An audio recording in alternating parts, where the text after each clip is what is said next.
Welcome back to Dreamland Encounters. This channel is all about sharing real-life stories of extraordinary experiences that might help you relax. I love hearing from listeners, so drop a comment and tell me where you're tuning in from. Get comfortable and settle in. Late June in northern New Mexico could be brutal. Even after midnight, the heat clings to everything. I was working the night shift at a gas station off Highway 70, one of those lonely outposts where travelers stop only because there's nothing else for miles around. Around 2:15 a.m., something bizarre happened. The sky suddenly erupted in an intense white light, like a massive camera flash exploding across the desert. For one surreal moment, I saw every dust particle suspended in the air. Shadows cast themselves at strange, sharp angles against the windows. The store lights flickered but didn't fail. When I stepped outside, darkness had already returned. No sound, no trace, just complete silence. Even the insects had gone quiet. Minutes later, headlights appeared on the highway. A black sedan, gleaming as if freshly washed, approached slowly.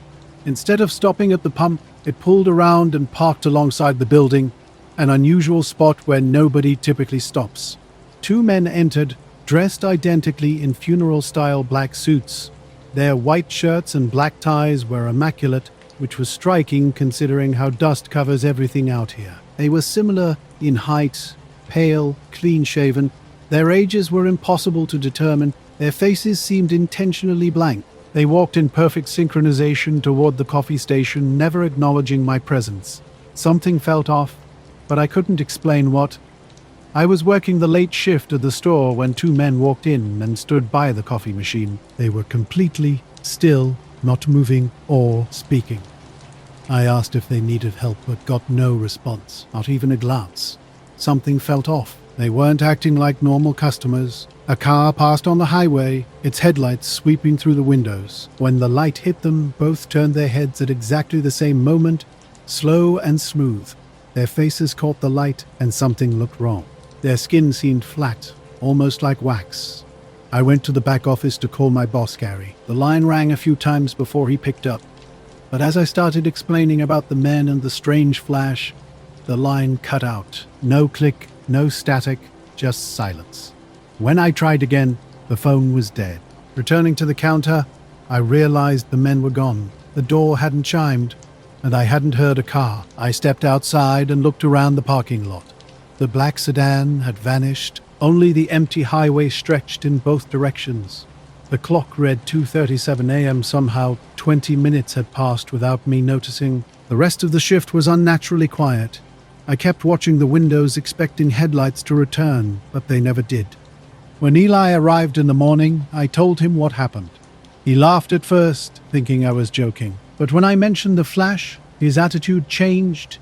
He'd seen it too while driving into town, thinking it was an explosion or a transformer blowing. We pulled up the security footage. At first, everything looked normal. The camera captured me behind the counter and stepping outside during the flash. The desert went white for a moment before returning to darkness. Minutes later, the black sedan rolled in.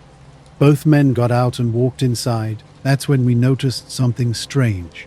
Their faces were blurred, not pixelated, but smeared like someone had erased them. Every other detail was sharp. Their suits, shoes, even the floor tiles. But their faces looked like fog. At first, I thought it might be a glitch. So I rewound and paused the footage, but the result was the same. Every frame showed blurred faces. Even when the figures turned toward the camera, I couldn't catch a single clear shot. When we reviewed the office footage, something strange became apparent. I could be seen walking back, and in the background, men were standing at the coffee station. But a few minutes later, when I returned, they were simply gone. No door opened, no movement, they just vanished. Eli questioned whether I might have edited the video, which irritated me. But then he noticed something I'd missed. When the men disappeared, the corner clock skipped from 228 to 237, the exact same time gap I'd seen on the register.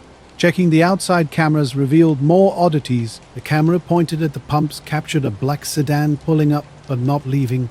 It sat parked along the wall until 2:28. Then the feed suddenly jumped. In the next frame, the car had vanished. The reflection added another layer of weirdness. The station's windows showed a faint reflection of the pumps, and in that reflection, the car remained visible for a few frames after disappearing from the main camera view. Then the reflection also blinked out. Eli went silent after stopping the playback. He told me not to discuss this with Gary, warning we'd sound crazy. During the next few nights, everything seemed normal. But every time a car approached on the highway, my heart would race. I'd find myself staring at the door, waiting for something to happen. About a week later, I discovered the security system's hard drive was missing. The case remained, but the drive containing all recordings had been removed. Gary mentioned someone from corporate had replaced it that afternoon. A guy in a black suit with a work order. I couldn't get more details. I quit a month later. Now, when driving home late and seeing a flash in the sky, I never stopped to look, sometimes passing the old station, now boarded up and closed. I swear I see a black car parked silently along the building's side, lights off, but I never stopped to check. I was staying at a small roadside place off Route 93 in southern Nevada. On late March, the desert was still cool at night but warm during the day. I was staying just outside of Caliente, working on a freelance article about rural tourism for a small regional paper. The story focused on ghost towns and desert hiking trails. That night, something caught my eye in the sky. I wasn't searching for anything unusual, just sitting outside my room on a plastic chair, smoking a cigarette and waiting to go to bed. Around 10:30 p.m., the night was perfectly still, with a clear sky and no wind. At first, I thought it was a plane, a bright white light moving slowly. But its movement was strange. It would stop, hover, then drift sideways. Suddenly, it made a perfect right-angled turn, sharp as a computer cursor, no curve or arc. I watched for about a minute before it simply vanished, not fading or flying away, just gone. The next morning, I mentioned this to Marcy, the motel manager, while getting coffee. She laughed and said, "People around here see things all the time." I wasn't trying to make a big deal of it, just found it weird. Later, while writing my notes, I decided to send a brief message to the Lincoln County Sentinel, a local blurb about a strange light over Highway 93. I sent the message around noon. Then, at 3:07 a.m., someone knocked on my door, not loud, but steady. 3 knocks, a pause, then 3 more. I wondered if it might be Marcy, though that seemed unlikely. I checked my phone and got up. Looking through the peephole, I saw 2 men in black suits, white shirts, and black ties. They weren't formally dressed, like in a tuxedo, just impeccably neat. Their clothes looked new, their shoes pristine, which was unusual in this dusty place. They were almost identical, slightly different heights, but both with pale skin, narrow faces, and very short, dark hair. The taller one smiled when he saw me, but it wasn't a genuine smile. It looked more like someone attempting to imitate one. I cracked the door open just a few inches. I woke up early that morning, still trying to process the strange encounter. 2 men had visited me, their behavior oddly synchronized. Mr. Hayes, the taller one, spoke in a flat, emotionless tone that reminded me of a customer service script. They asked about a light sighting I'd reported. When I described the white light and its sudden disappearance, they listened intently, standing perfectly still. The shorter man's question caught me off guard. "How long did it look at you?" I corrected him, insisting I'd only seen a light. Something felt wrong. They exchanged a knowing glance, turning their heads in perfect unison. The taller one asked about my fatigue. I said no, and he just smiled. That same unsettling smile. The shorter one seemed pleased when I mentioned I hadn't taken any photos. They thanked me simultaneously, then left. After they were gone, I locked the door and stood there, bewildered. Looking out the window, I saw nothing. No car, no trace of them. Later that morning, I spoke with Marcy at the front desk. She confirmed no visitors had come by, just some truckers earlier. We checked the security footage together. I saw myself going out for a smoke around 10 o'clock, returning to my room. But at 3 a.m., the hallway was completely empty. Marcy laughed it off as a dream, but her unease suggested otherwise. Around noon, I spotted a black sedan near the road, shiny and out of place among the dusty trucks. 2 men sat inside wearing identical suits. They didn't move, just watched. The entire experience left me unsettled, wondering about the strange visitors and what they really wanted. About 4 years ago, I worked maintenance for the state park system in southern Nevada. My assignment was to inspect and photograph damage to an old ranger cabin on the preserve's north end. These cabins were from the 50s, barely held together by rusted nails and desert dust. Early September brought brutal heat, and the drive took me through 50 miles of empty two-lane road cutting straight through open scrubland.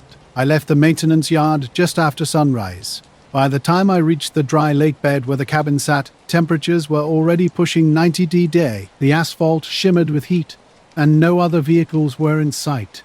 The silence was striking, no birds, no wind, just that thick desert quiet where sound itself seemed suspended. The cabin was half collapsed. I parked about 20 yards away and started taking photos. 20 minutes later, they drove off. I decided to check out early and told Marcy I'd go into the story I needed. She gave me this look, half concerned, half like she didn't want to ask. I drove north toward LLE, trying to shake something off but kept checking the rear-view mirror. Every time I passed a black car, my stomach flipped. That night at a motel outside LLE, I left the TV on while sleeping. Around 1 a.m., the power flickered once, just enough to wake me. Looking outside, I swear I saw headlights sitting still down the road. No engine noise. They vanished when I blinked. 2 days after returning home, I found a voicemail on my phone. No caller ID, just static at first. Then a flat voice like those text-to-speech recordings. "Thank you for your cooperation," it said, then clicked off. I tried tracing it with my carrier, but no incoming call record existed. I stopped discussing what I saw. No follow-up stories. No mention of the lights. Months later, an envelope arrived with no return address. You were not supposed to see it move. I threw it out immediately, but the message lingered. I kept thinking about a question they'd asked about fatigue. Since that night, I haven't slept through till morning once. Every single night, I wake between 3 and 3:10 a.m. for no reason. No noise, no dream, just suddenly wide awake. And sometimes, before opening my eyes, I sense someone standing right outside the door. Not knocking, just waiting. I was out doing field work that day, checking on some equipment and jotting down needed repairs. I sat on my truck's tailgate for a while, drinking warm Gatorade and taking a break. Something caught my eye out by the horizon, a metallic glint that didn't look quite right. At first, I thought it was a plane catching sunlight, but its movement was odd. It hovered higher than a drone, yet lower than any aircraft should, sliding sideways as smoothly as if on an invisible track. I tried to record it with my phone, but the screen went black and the camera app froze. I turned the phone off and on again, but nothing changed. By the time I looked up, the object had vanished. I chalked it up to a trick of light or heat mirage and didn't think much more about it. On my way back toward town, I noticed a black sedan parked on the roadside, an older Lincoln, pristine and clean, with windows tinted darker than legal limits. As I passed, I couldn't see a driver or any movement inside. Only when I checked my rearview mirror did I realize it had pulled out and was following me. I drove at a steady pace, neither fast nor slow. The car remained consistently 5 or 6 car lengths behind. I tried to convince myself it was just a coincidence, maybe some lost tourists, but every time took a turn, they followed precisely. When I reached a small town near the ranger station, I pulled into a diner parking lot, hoping to lose them in the traffic. The Lincoln slowed at the corner, paused briefly, then rolled past without turning on its headlamps, even as dusk was settling in. I watched it disappear around a bend. Days later, I received a call on my work cell from an unknown number. The voice was male but unnaturally flat, like someone reading from a script. "Mr. Baxter, you were in Sector 12B on Monday, correct?" When I asked about his department, there was an awkward pause. He simply said, "Verification purposes only," and hung up. I tried to find the number in my recent calls, but it had vanished. Strange things began happening. My truck doors were mysteriously unlocked each morning, though I always lock them. Nothing was missing or disturbed, just off. That night started quietly enough until headlights caught my attention across the gravel lot around 9 o'clock. A black Lincoln sat motionless by the fence line, engine running with no movement for almost 15 minutes. Grabbing a flashlight, I walked toward the vehicle and shouted that the property was closed. Immediately, the lights went out, and by the time my eyes adjusted, the car had vanished. Around 2 o'clock in the morning, 3 sharp knocks came at my door. Through the peephole, I saw two men standing on the porch, both wearing black suits, white shirts, and black ties. Their hair was identically cut short, and they wore matching expressions that seemed like an artificial attempt at friendliness. The shorter man spoke first, his voice measured and calm. They claimed to be from the Department of Energy, wanting to ask questions about my fieldwork. When I requested identification, they simultaneously reached into their jackets and produced black leather folders. But something was off. The folders contained only blank plastic where a badge should be. The taller man dismissed this, calling the IDs temporary. Their questioning was precise. Had I noticed anything unusual? Recorded anything on my personal device? The phrase felt strange, too formal, as if not naturally spoken. When I denied both, they nodded in perfect synchronization. That's preferable. Thank you for cooperating, the shorter one said. They walked together, descended my steps, and got into the same black Lincoln I'd seen earlier. I listened until the engine started, then looked down the road, but the tail lights had already disappeared. The next morning, I checked my motion-activated door camera.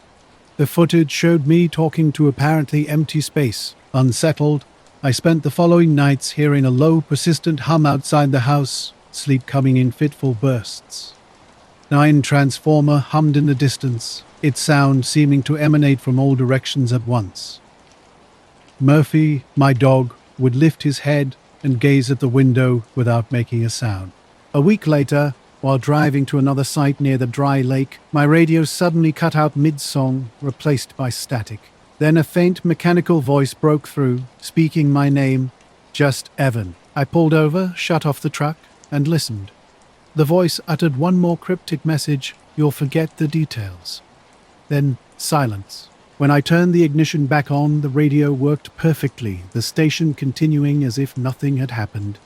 Strange occurrences began to pile up. Co-workers mentioned surveyors asking about me at the ranger station, 2 men in suits who showed ID and claimed to be confirming environmental readings. No one could recall their names, and the visitor log for that week mysteriously disappeared. About a month later, I discovered a small, smooth metal disc in my truck bed. No markings, about the size of a quarter. Despite the overnight temperature of 40 degrees, the disc was warm to the touch. I impulsively threw it into the brush. Since then, I've tried to move on. I still work for the parks, though I avoid that sector now. Occasionally, I'll spot a dark sedan on the highway behind me, but I can never be certain it's the same one. The desert plays tricks with light and perception. What troubles me most is the missing inspection report. Every report I've ever done automatically saves to the shared database, except this one. The entry number jumps from 218 to 220, as if report 219 never existed. When I asked our admin about it, she insisted I wasn't working that day. But I know I was. I still have the sunburn to prove it. I live just outside Astoria, Oregon, near the coast. My small, wood-sided house with its perpetually damp front porch sits quietly. Working from home editing marketing videos means late nights are common. Weeks ago, while out back with my dog Milo, I noticed unusual lights over the tree line. These weren't typical aircraft heading to Portland or Seattle. They were lower, brighter, different. They drifted silently in a line, then stopped completely. No noise, no movement, just hanging there. One by one, the lights flickered out until only a single one remained. It dimmed slowly and vanished. I recorded about 40 seconds on my phone. The footage was shaky, but the lights were clearly visible. I stayed silent, simply zooming in and holding the shot. Later that night, I uploaded the video to my personal channel without much thought. No crazy title or tags, just strange lights over Astoria, March 18th. By the next afternoon, it had somehow reached 1,000 views, which was odd considering my channel only had around 50 followers. That night, a black van appeared across the street around 10 p.m. No plates, no logos, just sitting there with lights off. I assumed it was visiting a neighbor, but when I checked an hour later, it was still in the same spot. It disappeared by morning. The pattern repeated. Each night around 9:30, the van would arrive and park in the exact same location. No lights, no movement.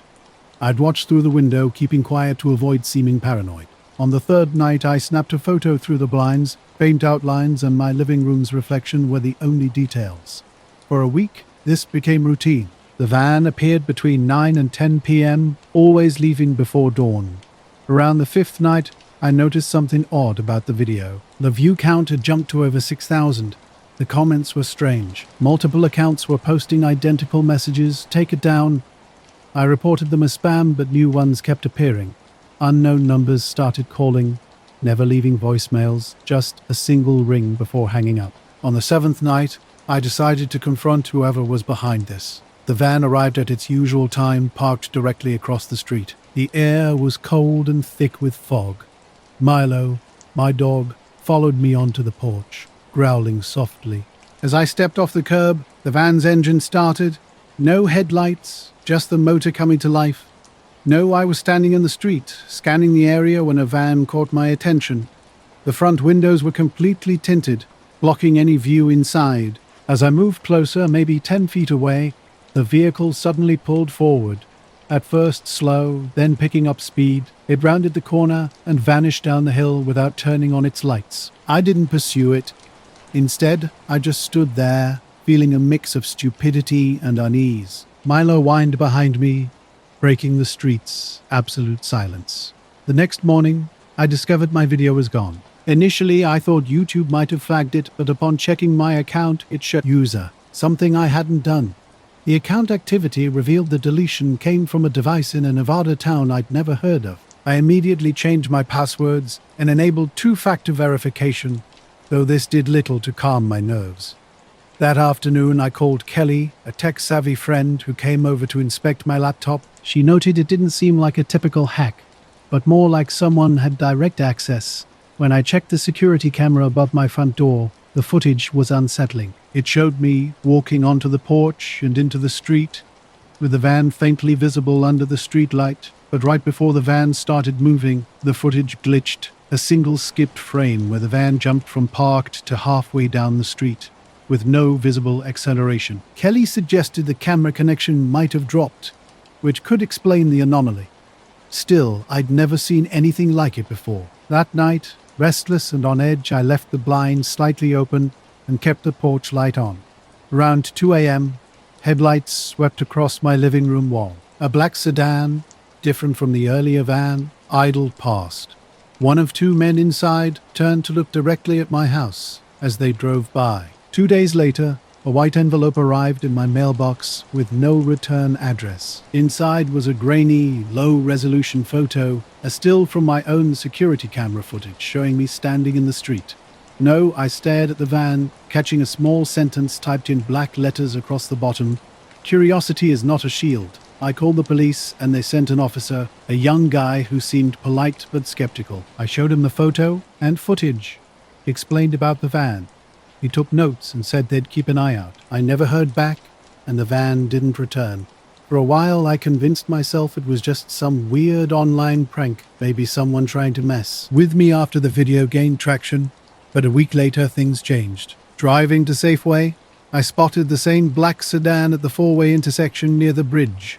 The driver stared straight ahead, hands on the wheel. The passenger turned slightly, looking directly at me, wearing sunglasses despite the foggy day. I tried to play it cool, glancing down at my phone. When I looked up, the light had turned green and the sedan vanished.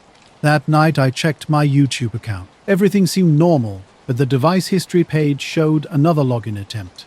This time, it was blocked from somewhere in New Mexico. No IP, no device ID, just unknown. I stopped uploading videos.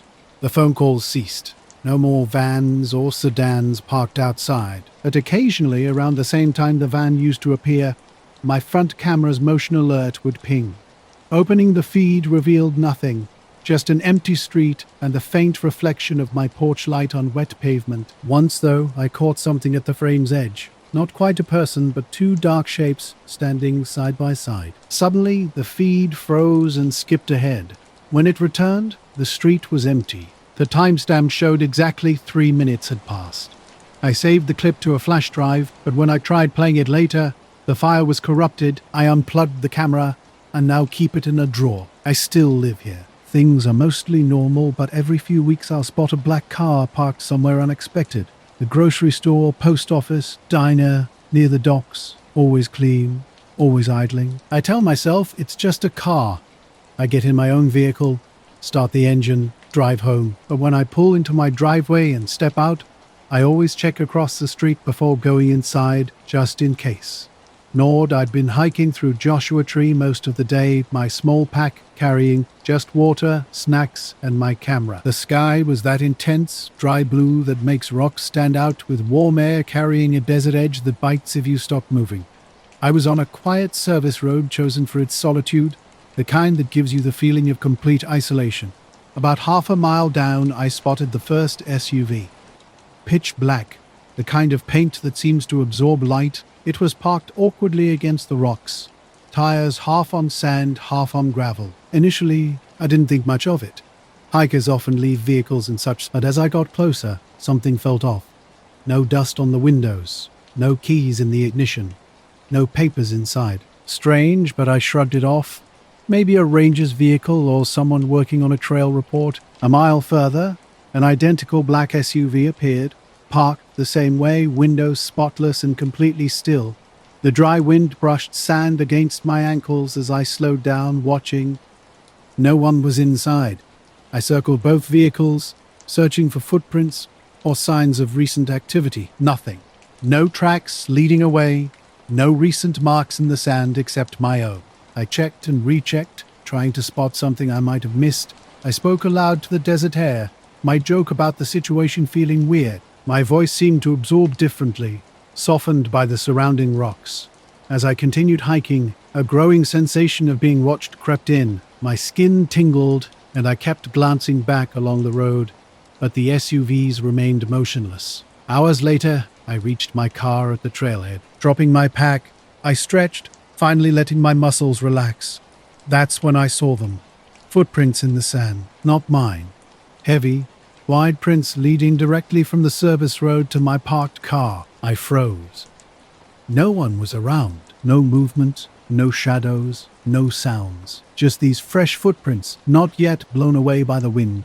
Crouching down, I examined them. They were clean, deep, and evenly spaced, as if someone had been walking with steady, purposeful steps. The SUVs had been parked where I remembered, but something felt off. I'd been walking around them earlier, and no one else seemed to be on the road. When I looked closer, I noticed footprints leading straight to my car, stopping at the tires. Strangely, there was no door handle touched, no scuff on the paint. I checked inside quickly. The car was locked and empty, with nothing disturbed. The desert silence pressed down on me, and my pulse quickened. Looking back down the service road, I realized the SUVs were now gone. They had vanished without a trace, leaving behind only the first half-mile of clear, measured footprints leading to my vehicle. Driving back toward the main highway, I kept glancing in the rearview mirror. No vehicles followed me, and no movement stirred along the ridges. Every shadow among the rocks made me flinch, and each wind gust sounded like a footstep on gravel. My phone had spotty service, adding to the tension. I tried calling a friend but couldn't get a signal. The desert felt too quiet, too open. That evening, I reviewed the photos I'd taken earlier. The SUVs appeared in the first few frames exactly where I remembered, but in the last few frames before reaching my car, they had completely disappeared. Not blurry or half-hidden, just gone. The footprints in the sand weren't visible in any of the images. The next morning, I called a ranger to ask about any maintenance or patrols on that service road. They reported nothing, no hikers, vehicles, or any activity. When I described the location in detail, mentioning the rock formations, road bends, scrub, and Joshua trees, they seemed puzzled. A week later, I returned to the site. The sand had been blown over, erasing any trace of footprints or SUVs. Only the endless spread of rock and scrub remained. I still can't explain what happened. Was it a trick, an unknown patrol, or something else entirely disco? Nye was the evening anchor at a small-town Nebraska news station, KQRC Channel 7, when something strange happened about 5 years ago in early November. Those were cold, windy nights where static electricity clung to your hair no matter what. We'd been running stories about a light show over the Platte River. People kept calling about bright orbs hovering low, moving in ways planes simply don't. While we'd usually laugh off such reports, the volume of calls was unusual enough to send a field reporter out. He returned with shaky footage showing 3 lights darting in a triangle formation before fading behind the tree line. It wasn't great video, but it made the 6 p.m. broadcast. That night, the phones lit up. More people reported seeing the same lights at the same time. The segment got picked up by a regional affiliate, one of our bigger reactions in months. The next morning, 2 men walked into the station asking to speak with me. They introduced themselves as investigators from a federal aeronautics department. That's exactly how one of them phrased it. Something felt off about them. They wore identical black suits, white shirts, and black ties, with no coats despite the freezing weather. Both were polite, but strange. Same height, same build, same pale complexions. Their voices were flat and measured, like they'd rehearsed every word. The taller one did most of the talking. He wanted to give a brief on-air statement that evening to clarify some misconceptions about unauthorized aerial phenomena. The word unauthorized stuck with me. Normally, we'd never let random people go live without verifying credentials, but they had official-looking paperwork with letterhead signatures and a Washington, D.C. contact number. Our news director, Ben, checked everything. Now, when I think back, I'm struck by the way those SUVs just disappeared and how footprints led right up to my car. Something about the timing and distance makes it feel impossible. I still hike out there sometimes, sticking to main trails, but I avoid that service road. I tell friends about it in fragments like an entertaining story, but the images remain vivid. Black SUVs sitting motionless like statues, and footprints leading to an untouched car. Here's a rewritten version. Something felt off from the moment they arrived. The 2 men were completely still, almost unnaturally calm during our broadcast prep. No makeup, no adjustments needed. They just sat there waiting. At 6:12 p.m., we went live. I introduced them as representatives from a federal agency investigating recent aerial phenomena. Their synchronization was eerie. They nodded simultaneously. The taller man began speaking with a flat, emotionless tone. He explained the lights were part of a meteorological drone exercise, claiming the testing phase was complete and there was no threat. His speech was mechanical, blinking precisely once every few sentences. The shorter man never spoke. He stared directly at me the entire time, not glancing at cameras or monitors. We ended the segment early because something didn't feel right. Their answers seemed disconnected, like a rehearsed script, unrelated to my questions. When I thanked them, they smiled in perfect unison. Small, rigid smiles that never reached their eyes. Immediately after, they left without interaction. No small talk, no questions for producers. Just a crisp thank you for your cooperation before walking out together into the dark parking lot. Later that night, reviewing the archived broadcast, I discovered something strange. The recording suddenly glitched, freezing for a split second before cutting to static. The entire interview vanished. I checked every system, live feed, studio archive, broadcast replay, and found the same result. Every version cut out at the exact same moment. The next morning, I asked colleagues about the segment. No one remembered filming it. Our news director, Ben, insisted we'd never had those guests. The broadcast schedule showed a blank slot labeled Local Interest Filler. Something was definitely not right. I found the index cards I'd written my questions on, still on my desk with the taller man's name written across the top in my handwriting. Agent Barlow. When I showed it to Ben, he said it wasn't possible because he'd been sitting in the control room all night and would have remembered scheduling something like that. He thought maybe I'd prepped it and it got cut before airtime, but I knew it happened. I remembered his voice and how he said, unauthorized. I asked Todd, our camera guy, if he remembered adjusting the shots for 2 guests.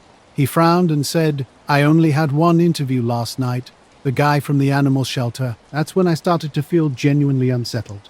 In the lobby, I checked the security camera footage. Our 24-hour recording system loops every 2 days. Scrubbing back to that morning when the men first arrived, I saw the front door open, then nothing. The footage jumped 5 seconds ahead, 1 frame empty, the next showing the door closing, no one visible entering or leaving. The same gap appeared in the hallway camera leading to the studio, a 5-second skip where they should have been walking through. That afternoon, I called the DC number from the letter they'd shown us. A woman answered. When I mentioned the department's name, Federal Aeronautics Division, she paused for a long moment and said there was no such office. Then she hung up. I still had the paperwork they gave us, so I planned to scan it and send it to a friend who worked in records at the state capitol. The next morning when I opened the file, the scan was blank, completely white. I went back to the paper copy, thinking maybe the scanner malfunctioned, but the ink was gone. The pages were still warm from the printer, but totally blank. That night, I got a call at home from a blocked number. I let it go to voicemail. When I played it back, it was 6 seconds of silence, then a male voice, calm and slow, slightly distorted, saying correction issued. The next day, our entire segment about the lights over the river was pulled from the station website. No explanation, no note, just removed. Ben told us to move on, said we were dropping the story. For a while, we went back to covering weather reports and lost dogs. But small things started happening that I couldn't brush off. My car alarm would go off in the middle of the night. My mailbox would be half open in the morning, even when I hadn't used it. I started noticing a black sedan parked across the street. I was working remote in a small rental cabin near Oak Creek, just outside Sedona. It was a simple place. 1 room, a wood stove, and a tiny kitchen. Most evenings after work, I'd hike the canyons, and this particular night happened in late August. Around 8 p.m. the sun had dipped low, leaving that dry, cool desert air. I was on my usual route along Cathedral Trail with my camera. Nothing professional, just a hobby. I liked shooting time lapses of sunsets. Halfway through the trail, there's a lookout point facing east across the canyon. That's when I saw it. At first, it was a single bright light moving too fast to be a slow plane, but too slow to be a meteor. I thought maybe it was a drone, but it was flying far too high. Then it started changing direction, 3 times in under a minute. The movement was strange, like someone dragging a cursor across the sky with sharp, deliberate angles. I pulled out my phone and started recording. After moving in those odd patterns, the object suddenly stopped completely still for about 5 seconds. Then it shot straight upward until it vanished. Months earlier, something equally unsettling had happened at my TV station. Always clean, always empty, the station felt different one night after work around midnight. A sedan was parked under a streetlight outside my apartment building. When I pulled in, its headlights flicked on, then off. I just idled for a minute before driving away slowly. A week later, I found an envelope on my desk. No name, no postage, just plain white paper. Inside was a photo of me sitting behind the anchor desk. It wasn't a broadcast still, but a candid shot taken slightly from behind one of the studio cameras. On the back, faint black type read, "Do not record unauthorized subjects." I turned the photo over and over, trying to understand how anyone could have taken it. The studio's cameras don't take stills, and no one had been there that morning except me. I didn't show anyone. I just put the photo in my bag. A few weeks later, I gave notice and moved out of state. I told everyone I wanted a change, something new. But sometimes I wake up at 6:12 a.m., the same time that segment aired, and my TV is on, static filling the screen. And I don't have cable anymore. Waiting for IO come back. His sky was empty again. When I go home, I uploaded HeClip on my laptop. Some video defects made I look rough, boo-hee, strange man was still clear. I decided share on a hiking forum I occasionally use, careful no reveal anything personal. My boss asked if anyone recognized what I saw above Oak Creek, Hanai. A few comments rolled in before I went asleep. People joked around and suggested I might be a satellite flare or drone swarm. I didn't think much more about her. The next morning around 7:30, a knock came on my cabin door. Nobody ever visits me, so I almost ignored Boo, he knocking precise, steady and slow. When I opened he door, women in crisp black suits stood before me, air white shirts and blackies looking oddly perfect against his red deer and sun-bleached landscape. Their shoes were immaculately clean. One smiled and introduced himself as being from Department of Atmospheric Studies, asking, come inside. I was surprised. I hadn't shared my last name anywhere. When I asked how found me, his shorter man explained how my posse had been flagged for review, his voice mechanical and precise. With howling for an invial, entered the cabin. Moved in unison, one scanning room while all remained by door. Requested OC footage, which I showed him on my laptop. Man watched kindly, pausing. Lights Sue upward. He quizzed me about any ground reflections or sounds, which I denied. After a brief exchange, man calmly announced Hay would be aching my laptop for review. When I prosed, he smiled, semi-dismissive smile, suggesting here was no room for argument. Now, I didn't argue when they told me to return the item promptly after it was cleared. Something felt off between us. Not threatening exactly, but the atmosphere was heavy, like the air in the room had shifted. They thanked me for cooperating, turned, and left. Their black sedan sat at the end of the dusty drive, spotless despite the surrounding dirt. They drove away slowly, without leaving a single tire mark in the sand. When I checked my watch, it had stopped. The second hand was frozen at 8:42, the exact time I realized the light had vanished the night before. I tried winding it, shaking it. Nothing worked. Figuring it had died, I set it on the counter and forgot about it. The rest of the day felt strange. Phantom sounds kept catching my attention, a car outside, voices near the creek. But each time I investigated, nothing was there. That night, I discovered something else unsettling. The video file was completely gone from my phone. Not just deleted, but entirely erased as if it had never existed. The forum upload link was dead, and opening the post revealed only a blank page. The next morning, I drove into town to check if the library computers had cached my forum post. Nothing remained. It was like the entire record had been wiped clean. When I returned home that afternoon, my laptop sat on the porch, wiped completely. New system install, empty hard drive. I decided to avoid hiking for a while. 2 nights later, around 3 a.m., a sound woke me. Not loud, but steady, a low hum somewhere between an engine and a power line, soft and rhythmic. Looking out the window down the trail behind the cabin, I saw 2 faint figures standing side by side. No flashlights, no movement, just standing there. I watched for a full minute, but they never turned or shifted. The sound faded, and when I blinked, they were gone. Morning revealed no traces, no footprints, no tire marks on the trail. That same day, my watch started ticking again, stopped at the same time. 8:42. But now the date had reset to August 18th, 1 day earlier than it actually was. I stopped wearing it after that. A week later, I finally mustered the courage for another hike. This time, I brought a different camera, one unconnected to my phone or laptop. Halfway up the trail, something caught my eye. A small black card, half buried in the dirt, smooth and blank, like a hotel key. When I picked it up, it was warm to the touch. And night was falling as I left the canyon. Though the sun hadn't yet touched its side, something felt off when I got home. The stove's clock blinked 8:42, and no other appliances seemed affected by whatever power interruption might have occurred.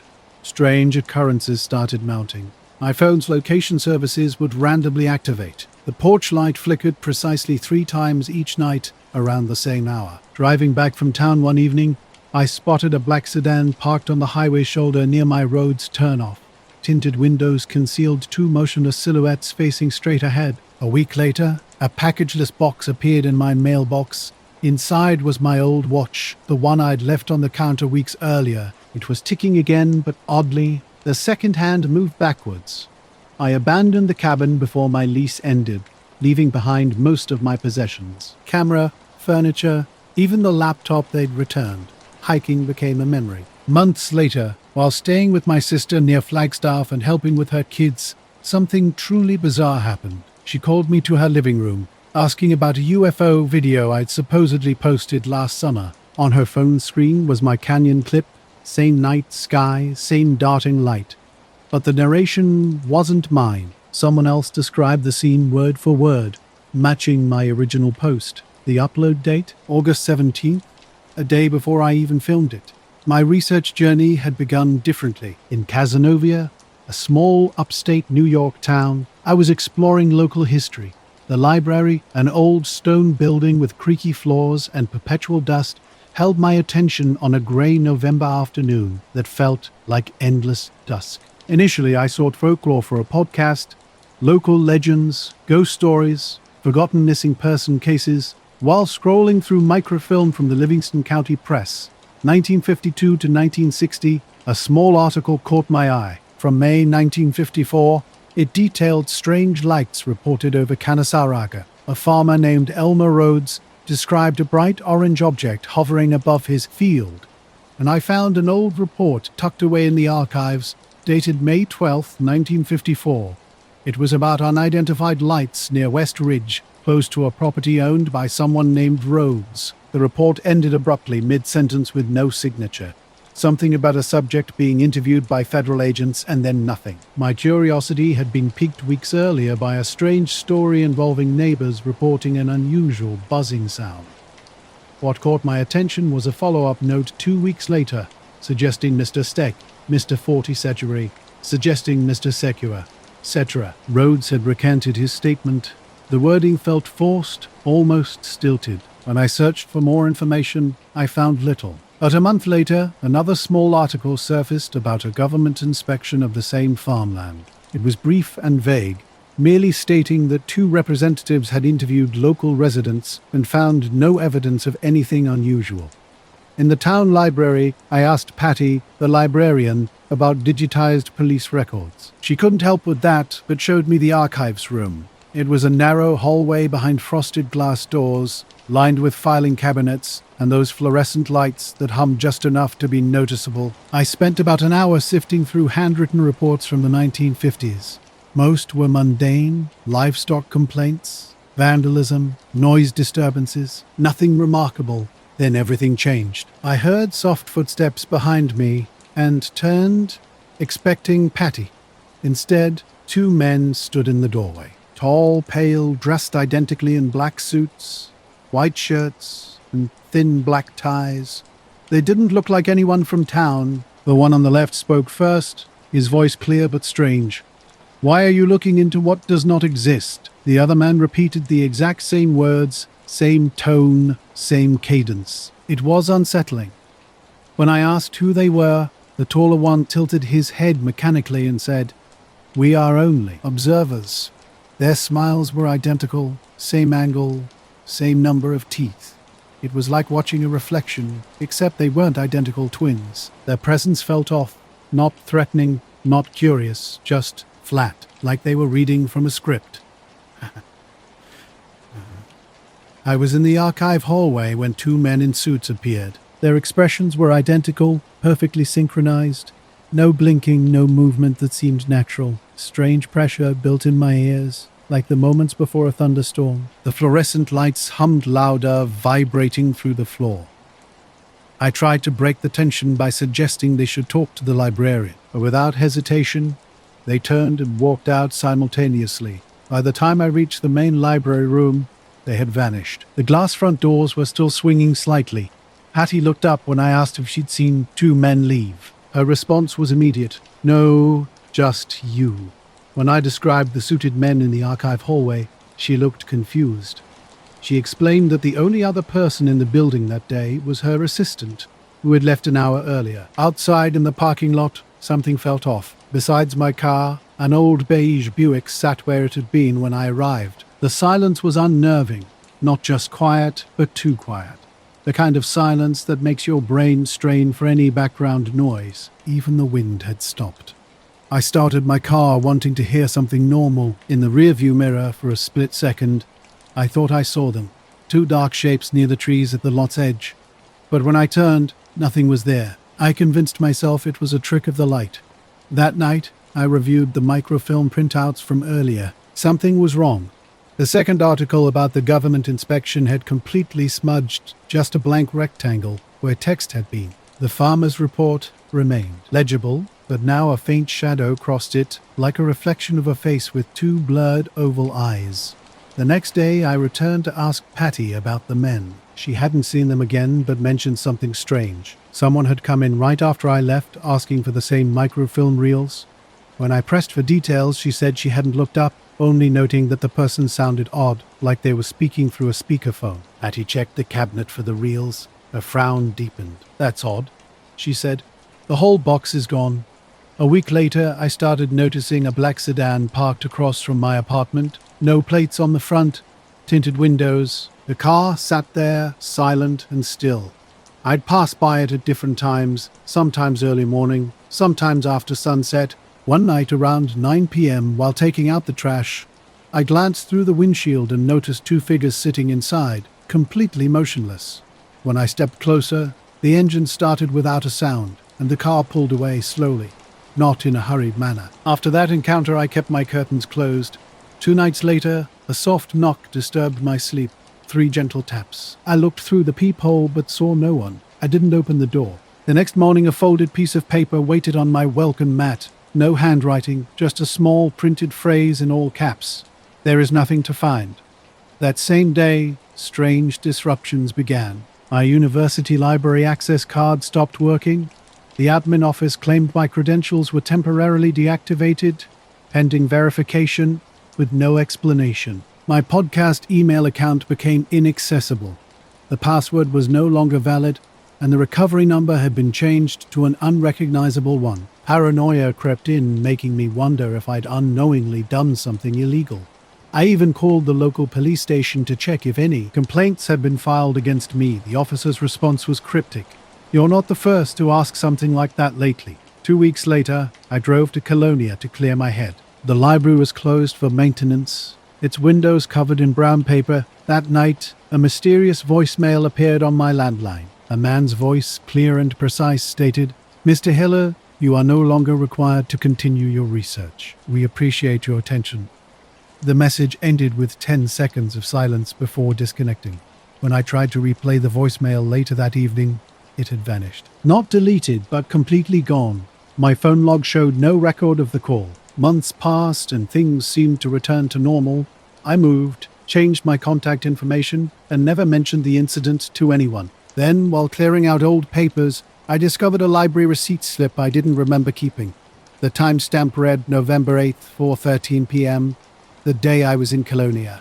Under checked out was a single title, Atmospheric Studies, Volume 3.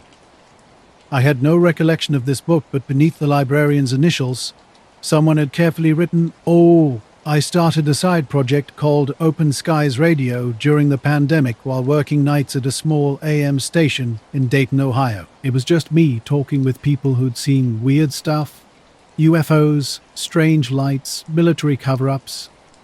I never thought it would go anywhere, but by last year, I had a small following of a few thousand regular listeners.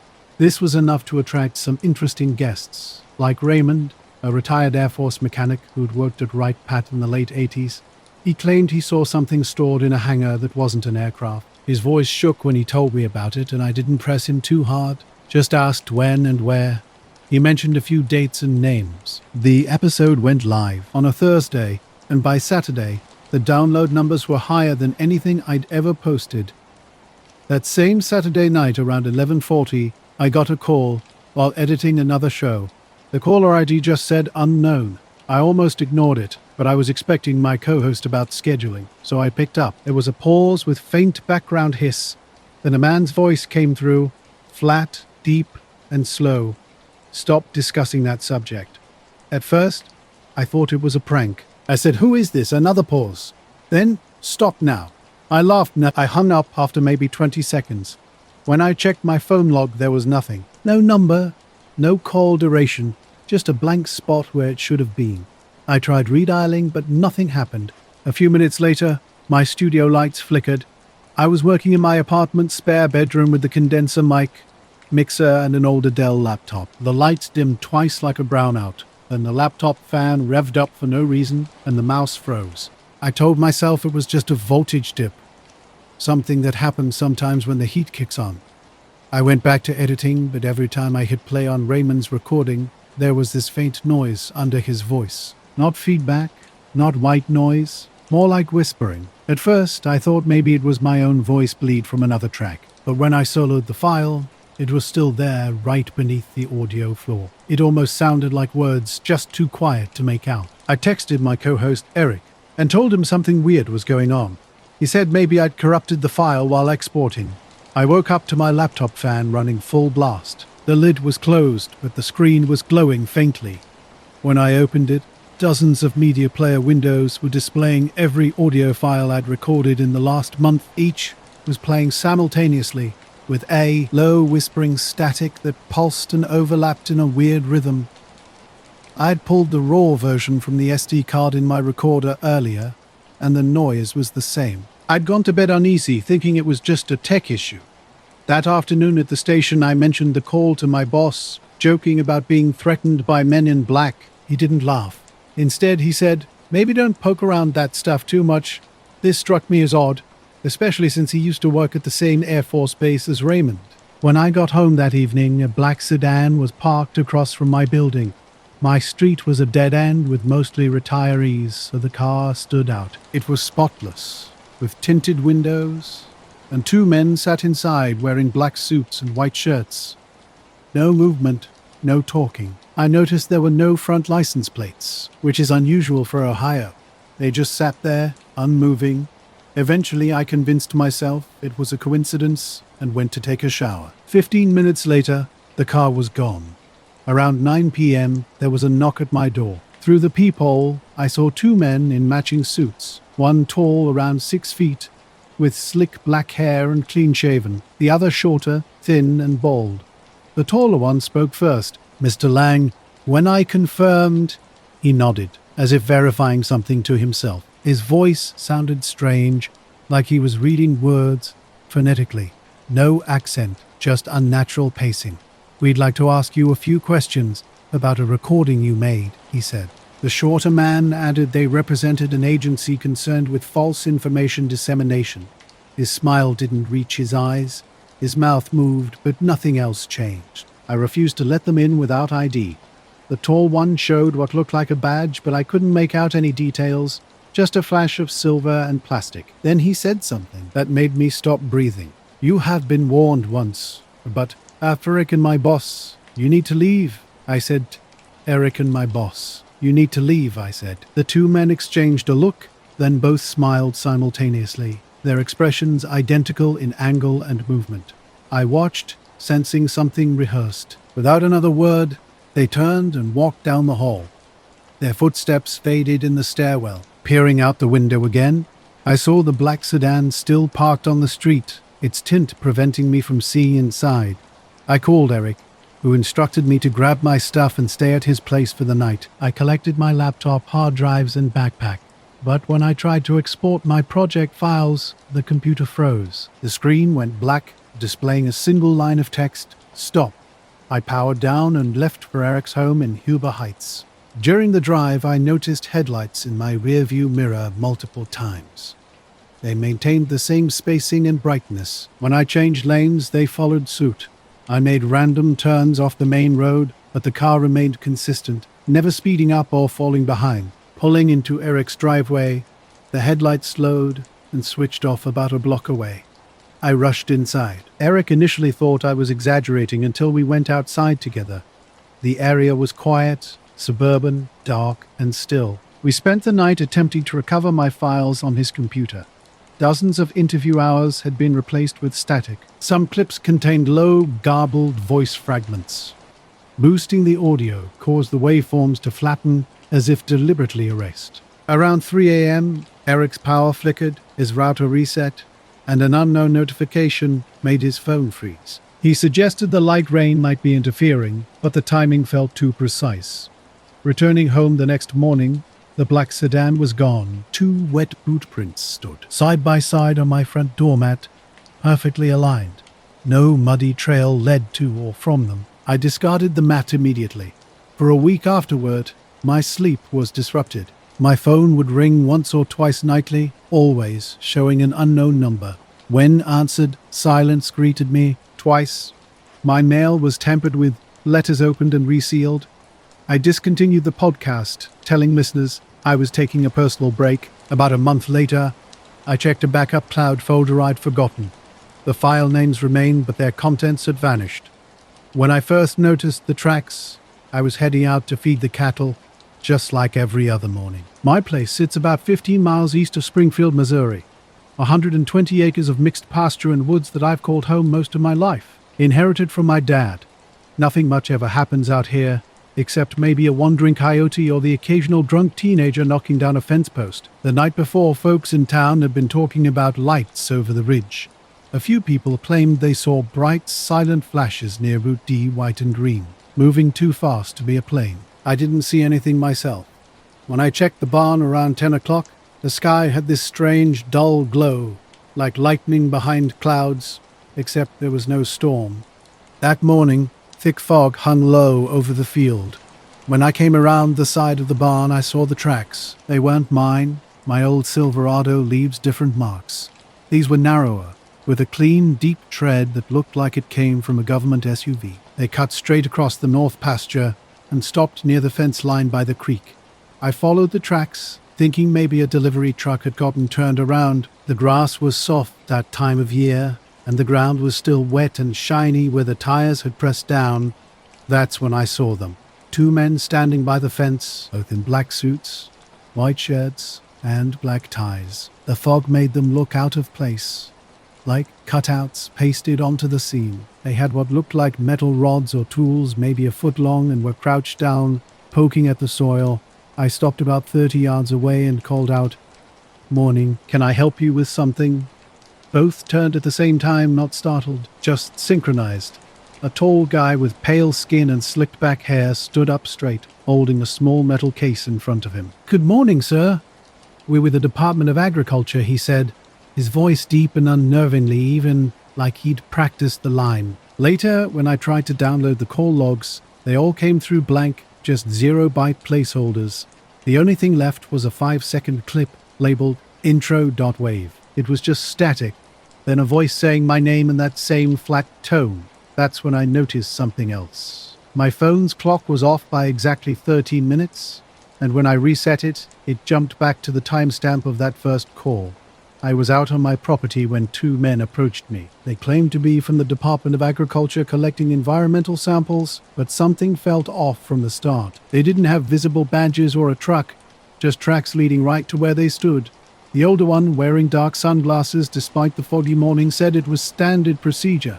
When I told them I'd need to call the sheriff before letting anyone take samples, the tall one smiled. But it wasn't a normal smile. His mouth moved, but the rest of his face remained completely still. Then something strange happened. They knew my name, Rains, even though I hadn't introduced myself. When I asked who they were, the shorter man stepped forward slightly and said they were aware of my property and would only be a moment longer.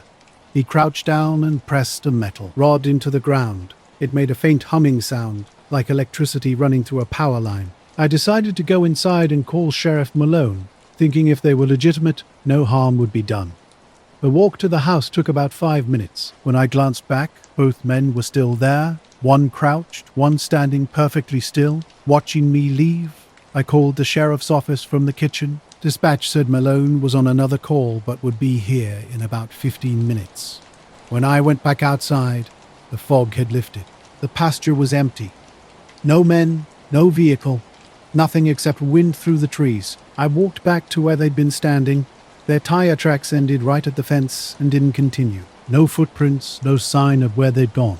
Where they'd taken samples, the ground was bone dry, unusual, since morning dew covered everything else. Sheriff Malone arrived shortly after. I told him everything I'd seen, showed him the area. Something wasn't right, and we both knew it. He racked his brain about the men in suits. I explained the metal rods they were using, and he looked around, hands on his hips. "They sure left in a hurry," he said, then stopped and frowned. "Where did they come from?" I pointed toward the road. Walking the length of the tracks, he followed them back to the fence. Halfway there, he paused. The tracks didn't lead all the way to the road. Instead, they faded into the grass, as if the vehicle had lifted off the ground. He gave me a look that suggested something unspoken. When he asked if I'd seen their direction, I said no. He shrugged, saying he'd make a note, but there wasn't much else to do. That afternoon, I went out with a shovel to investigate the digging site. A few inches down, I hit something hard and smooth, metallic, not large, maybe credit card sized, and buried perfectly level. When I pulled it up, it wasn't machinery or scrap metal. Instead, it looked like brushed silver, no markings, no screws or seams, just a perfectly smooth, cold rectangle. Bringing it inside triggered strange interference on my radio. No matter the station, only static with faint popping sounds emerged. Setting the metal piece down stopped the static. Picking it up started it again. By sunset, I'd convinced myself it was nothing special, probably a sensor or utility company item. I placed it in my shed and tried to forget about it. Around midnight, My dog began barking wildly. Looking out the back window, I saw a pale white light gliding low over the pasture. Not a flickering spotlight, but a silent, smooth movement that vanished after seconds. The next morning, the shed's padlock hung open. The metal piece was gone, with no footprints visible. I could have sworn I'd locked it. When the sheriff followed up later that week, I described the missing object. He wrote some notes and promised to check with the local utility office. 2 days later, he called to say no agency had been in the area that week. About a month afterward, we ran into each other at the feed store. Casually, he mentioned someone from the state had been asking questions. Not Tuesday evening in early November, the Route 217 bus from downtown Portland to Tigard was already shrouded in the heavy darkness of early winter. The air smelled like rain, and everything felt half asleep. The bus was half full, a few high school kids, an older woman with groceries, and a guy in a construction vest scrolling on his phone. With my earbuds in, I wasn't really listening to anything. As we passed the trees near Fono Creek, I saw something unusual outside the window. A light moving above the tree line, smaller and closer than a plane or helicopter. No sound, no flashing markers. It darted left, stopped, then shot straight up, like pulled by an invisible string. For about 3 seconds it hung there, then disappeared completely, as if someone had flipped a switch. Other passengers noticed too. The older woman leaned closer to the window. The guy in the vest pointed and said something to the driver, who didn't slow down. The rest of the ride remained quiet. The next morning was grey and wet, typical Oregon winter weather. I took the same bus at the same time. When I boarded, 2 men sat together near the back. Both wore black suits with ties and white shirts, no coats or rain gear. They had pale skin, short dark hair, and a similar build. Average but strangely stiff, as if unused to sitting still. At first I thought they might be co-workers or detectives. Something felt off about them. Later they stopped by the station asking about the incident. When I asked what they looked like, he remembered they were wearing black suits. Strangely, they were already waiting in the parking lot when he returned from lunch. Since then, I haven't seen any strange lights or tracks in the pasture. But sometimes, early in the morning, when the fog is low, I think I can see faint lines pressed into the grass by the fence, like something heavy sat there and then vanished without leaving a trace. 2 men sat motionless in the back of the bus, their suits crisp, yet oddly ill-fitted, collars slightly askew. I was seated a few rows ahead, trying not to stare. They didn't move or speak, their eyes fixed on a point near the front of the bus. Every time I glanced back, they remained in the exact same position, no talking, no phone checking, no reaction to passengers boarding or leaving. Something felt strange. Were they part of some performance art or undercover transit security? But that made no sense. No badges, no radios. When the bus reached my stop near the hospital, I stood to leave. As I passed them, I noticed. Their shoes, identical black leather, polished to perfection, with no visible brand or stitching. I didn't think much of it until I stepped off the bus and realized they had stood up too. Turning back through the window, I saw them standing in the aisle, facing the door, not looking out, just waiting. As I walked toward work, the bus pulled away behind me. Halfway down the block, I heard steady footsteps matching my pace about half a block back. A quick turn revealed nothing. The sidewalk was empty. The whole day felt off, like something was sitting just behind my shoulder. Every time the office door opened, I half expected to see them walk in. That evening, I took an Uber home instead of the bus, without explaining why. I just said it was raining too hard. At my stop, 2 black sedans were parked about 50 feet apart on opposite sides of the road, both running with headlights on. No one appeared to be inside. I went in, locked the door, and sat in darkness. The next morning, I tried to convince myself I'd imagined everything. I took a later bus thinking the timing might be different.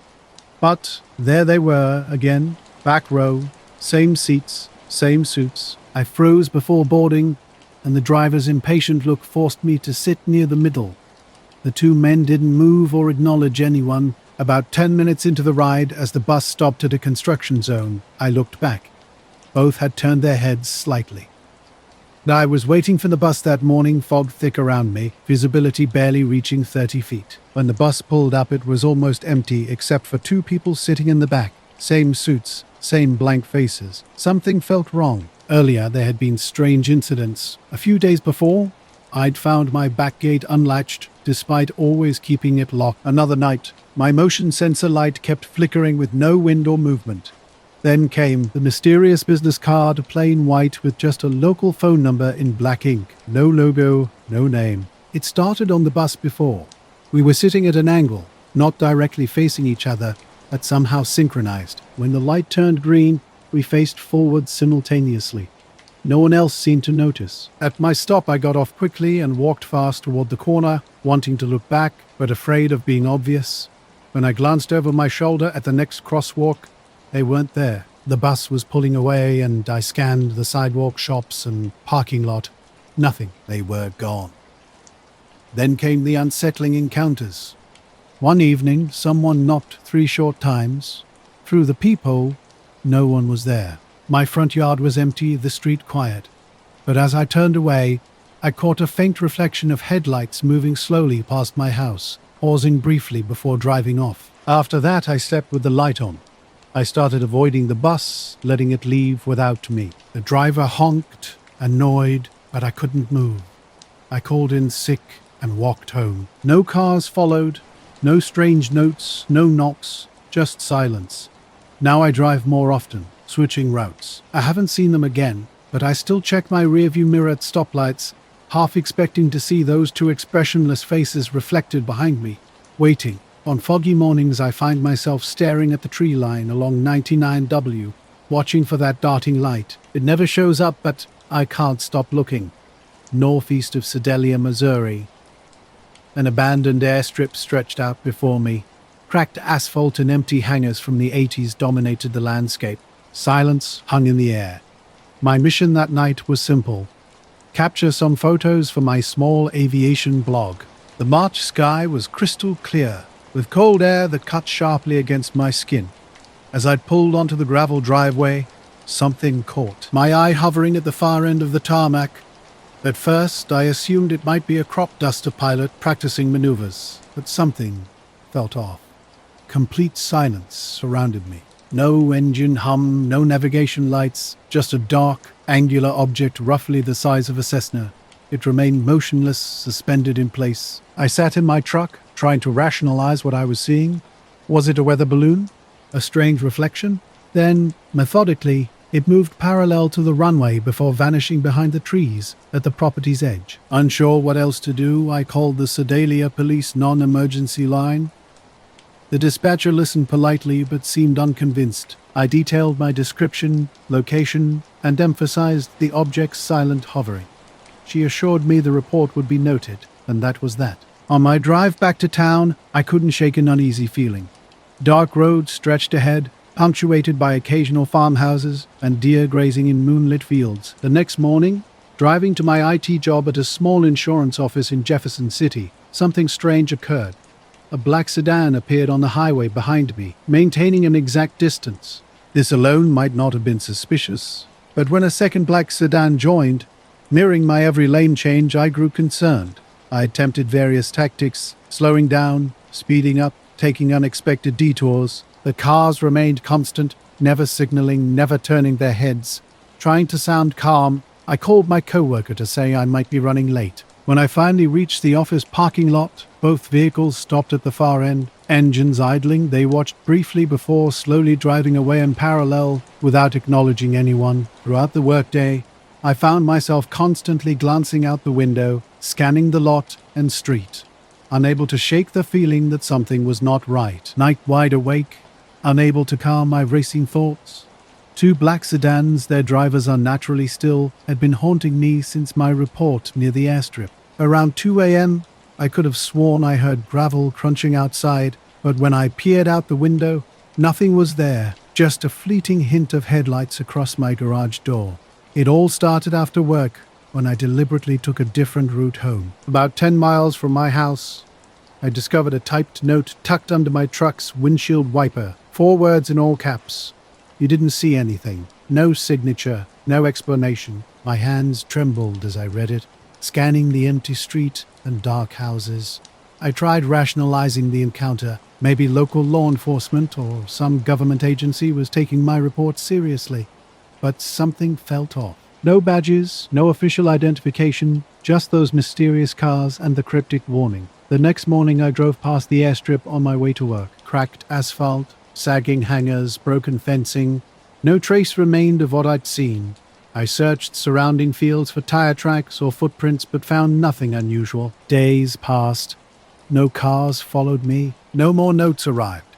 Yet I found myself increasingly vigilant, checking the sky at dusk, parking under streetlights, driving slower to scan my rearview mirror. At the hardware store, I casually mentioned the airstrip to a retired sheriff. His response was intriguing. "Funny you should ask," he said. "We had some calls a few years back. Nothing ever confirmed." He moved on without pressing for details. I haven't returned to the airstrip since. But sometimes at night, I still watch the sky, thinking about that hovering object in those sedans. What unsettled me most wasn't just their stillness, but how the drivers seemed disconnected, moving through the world separately, never turning, never reacting. Normally, the questions remain. Who left that note? Why me? And why warn me after the fact? Tiles? No, I was halfway through a cold omelette at Penny's Place, a small diner off the highway with a faded neon sign. The parking lot was cracked asphalt, wedged between a feed store and a closed-down gas station. It was a grey, misty morning, cold enough that the windows fogged up inside. Darla, the middle-aged waitress, kept refilling coffee without asking. I'd been digging through old newspapers at the university library that week, preparing to meet a retired rancher who'd reported strange lights over his fields decades earlier. This was for a podcast I ran with friends, focused on weird local history, missing planes, and unexplained phenomena. I wasn't an expert, but I loved collecting these inquiries. Late September, just after Labor Day weekend, I'd driven up to Glade, Colorado to meet a contact about an old UFO sighting from the 70s. I spread out my notes, photocopies of newspaper clippings about something called the Sterling Light. Locals described it as a silver disc that hovered over a wheat field for nearly an hour before vanishing. Maybe 4 other people were in the diner, 2 truckers at the counter, and a couple in a corner booth. The place was the kind where you could still smoke out back, and the waitress knew every regular by name. Months later, the experience still haunts me. Even when the sky is clear and stars are bright, I find myself scanning for shapes, for movement. Sometimes, just at the edge of my vision, I think I see a dark shape moving silently, following the horizon. I look directly, and it's gone. I still drive past that stretch of road sometimes, usually during the day, usually keeping to myself. No lights, no sedec, just the cracked asphalt, the hangars, and the wind in the trees. The experience hasn't stopped me from flying my drone, taking photos of abandoned airstrips for my blog, but I'm more careful now. I keep an eye on the rearview mirror, and I don't call the police about weird lights anymore, not if I can avoid it. The memory of those sedans and that note stays with me. It doesn't feel like I ever left. And 2 men entered the room. Their appearance was striking. Black suits crisp and white shirts immaculate, no ties, hats still firmly in place. The suits looked untouched, as if freshly purchased and not yet worn. One man appeared pale, around mid-40s with sleek dark hair. The other looked older, but with an unusual skin texture, smooth yet stretched, almost waxy. They approached my booth with precise, synchronized movements, showing no uncertainty. Mr. Stable, Halverson, the pale one asked. This caught me off guard. I hadn't used my full name anywhere recently. I nodded anyway. "Yeah, that's me." "May we sit?" the other said. His voice carried a strange quality, not robotic, but like someone who had learned English through a digital tutorial. They slid into the booth opposite me, their movements mirroring each other with eerie precision. I tried to appear calm gathering my papers, but something about their simultaneous smiles made my stomach churn. "You've been researching incidents," the older man stated. His blinking was minimal. "Specifically, aerial phenomena." "Yeah," I replied cautiously. "Public records, mostly old cases. Have you shared your findings?" "With who?" They pressed. "It's a podcast. I share them every week." They tilted their heads in unison, bird-like. The pale one pulled out a small notebook. "What do you intend to do with that story?" I shrugged. "Just talk to someone who was here, maybe record the interview." Their eyes remained unnervingly still while speaking. The older one smiled again, and I noticed something off. His lips were slightly out of sync with his words, reminiscent of poor movie dubbing. You should consider discontinuing your work, he said, for your own well-being. The Pale One added, it is not productive to examine what does not exist. I laughed, thinking this might be some elaborate prank. But their expressions didn't change. Who are you with? I asked. They looked at each other, moving identically like mirror images, and they smiled. Wide, identical grins that didn't reach their eyes. We're with an oversight department, the older one said. Which department? I pressed. They didn't answer. Instead, they stood together, smoothed their jackets, and walked out. No explanation, no hesitation, leaving me stunned. No hesitation, leaving me stunned. Sitting in the diner, I couldn't shake the feeling something was off. My papers lay scattered on the table, and my half-eaten omelette sat untouched. Darla approached, wiping her hands on her apron. You all right, Han? You look like you've seen a ghost. I told her about 2 men in black suits who had been sitting with me. But when I turned to point them out, the booth was empty. Only my coffee mug and papers remained. Darla looked confused. You've been sitting alone since you walked in. I tried to explain, but my words sounded hollow even to my own ears. The men's presence felt so real. Their strange lack of scent, the way their clothes didn't seem to wrinkle when they sat. Something was definitely wrong. Later that day, I drove to interview Frank Leary, an old rancher who seemed on edge. When I mentioned eating breakfast at Penny's diner, he froze. They still open that place? He asked. I nodded. His reaction unsettled me. He asked if I'd seen anyone in suits. The question made my chest tighten. Just wondering, he mumbled, falling silent for the rest of our conversation. As I left near sunset, fog settled low over the road. My phone lost service. I kept checking the rearview mirror, half expecting that mysterious car to reappear. But nothing did. Back at the motel, I reviewed the audio from my interview. Most was clear, but near the end, a low rhythmic hum emerged. Not static, but something like steady breathing close to the microphone. Earlier in the parking lot, I'd noticed something odd.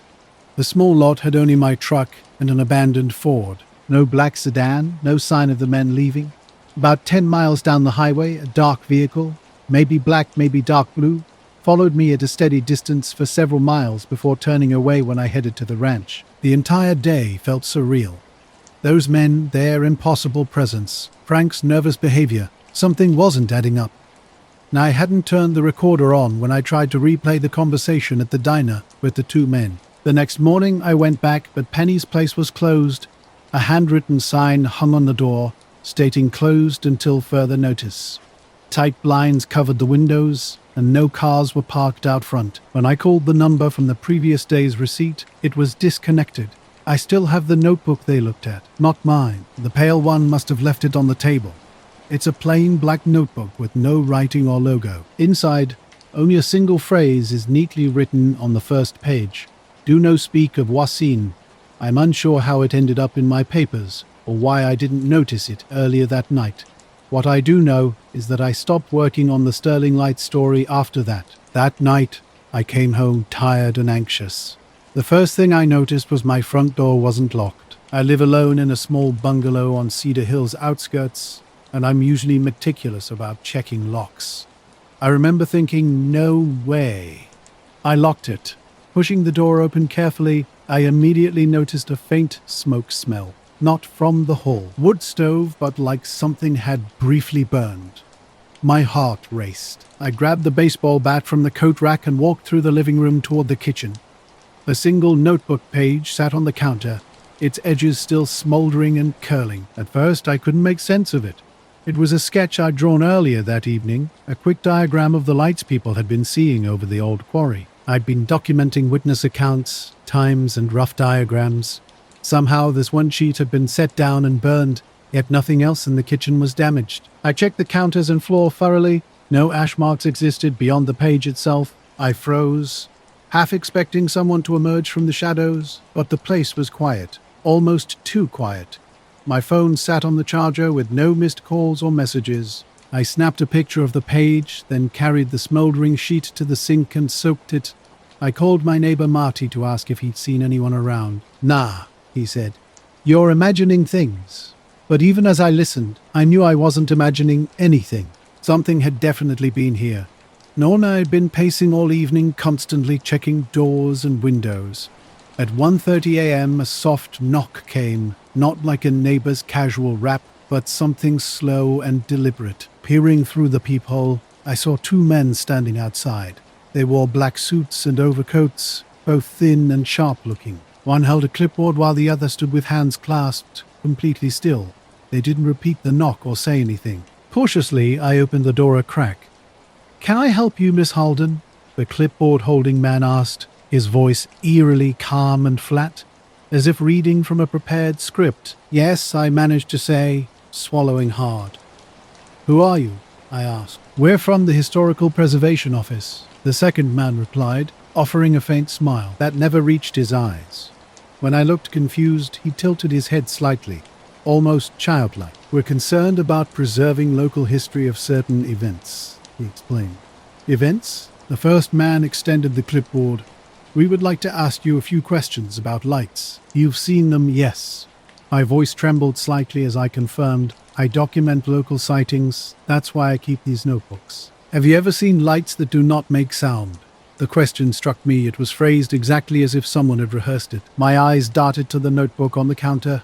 Yes, I had. The second man stepped closer, still remaining on the porch. "Do you record times and patterns?" Another slow nod from me. "I've been trying to see if there's a pattern. Some move too fast to be planes or satellites." As the first man jotted notes, I noticed something strange. His lips moved slightly out of sync with his words, as if reciting from memory. The second man did the same thing, which made my stomach twist.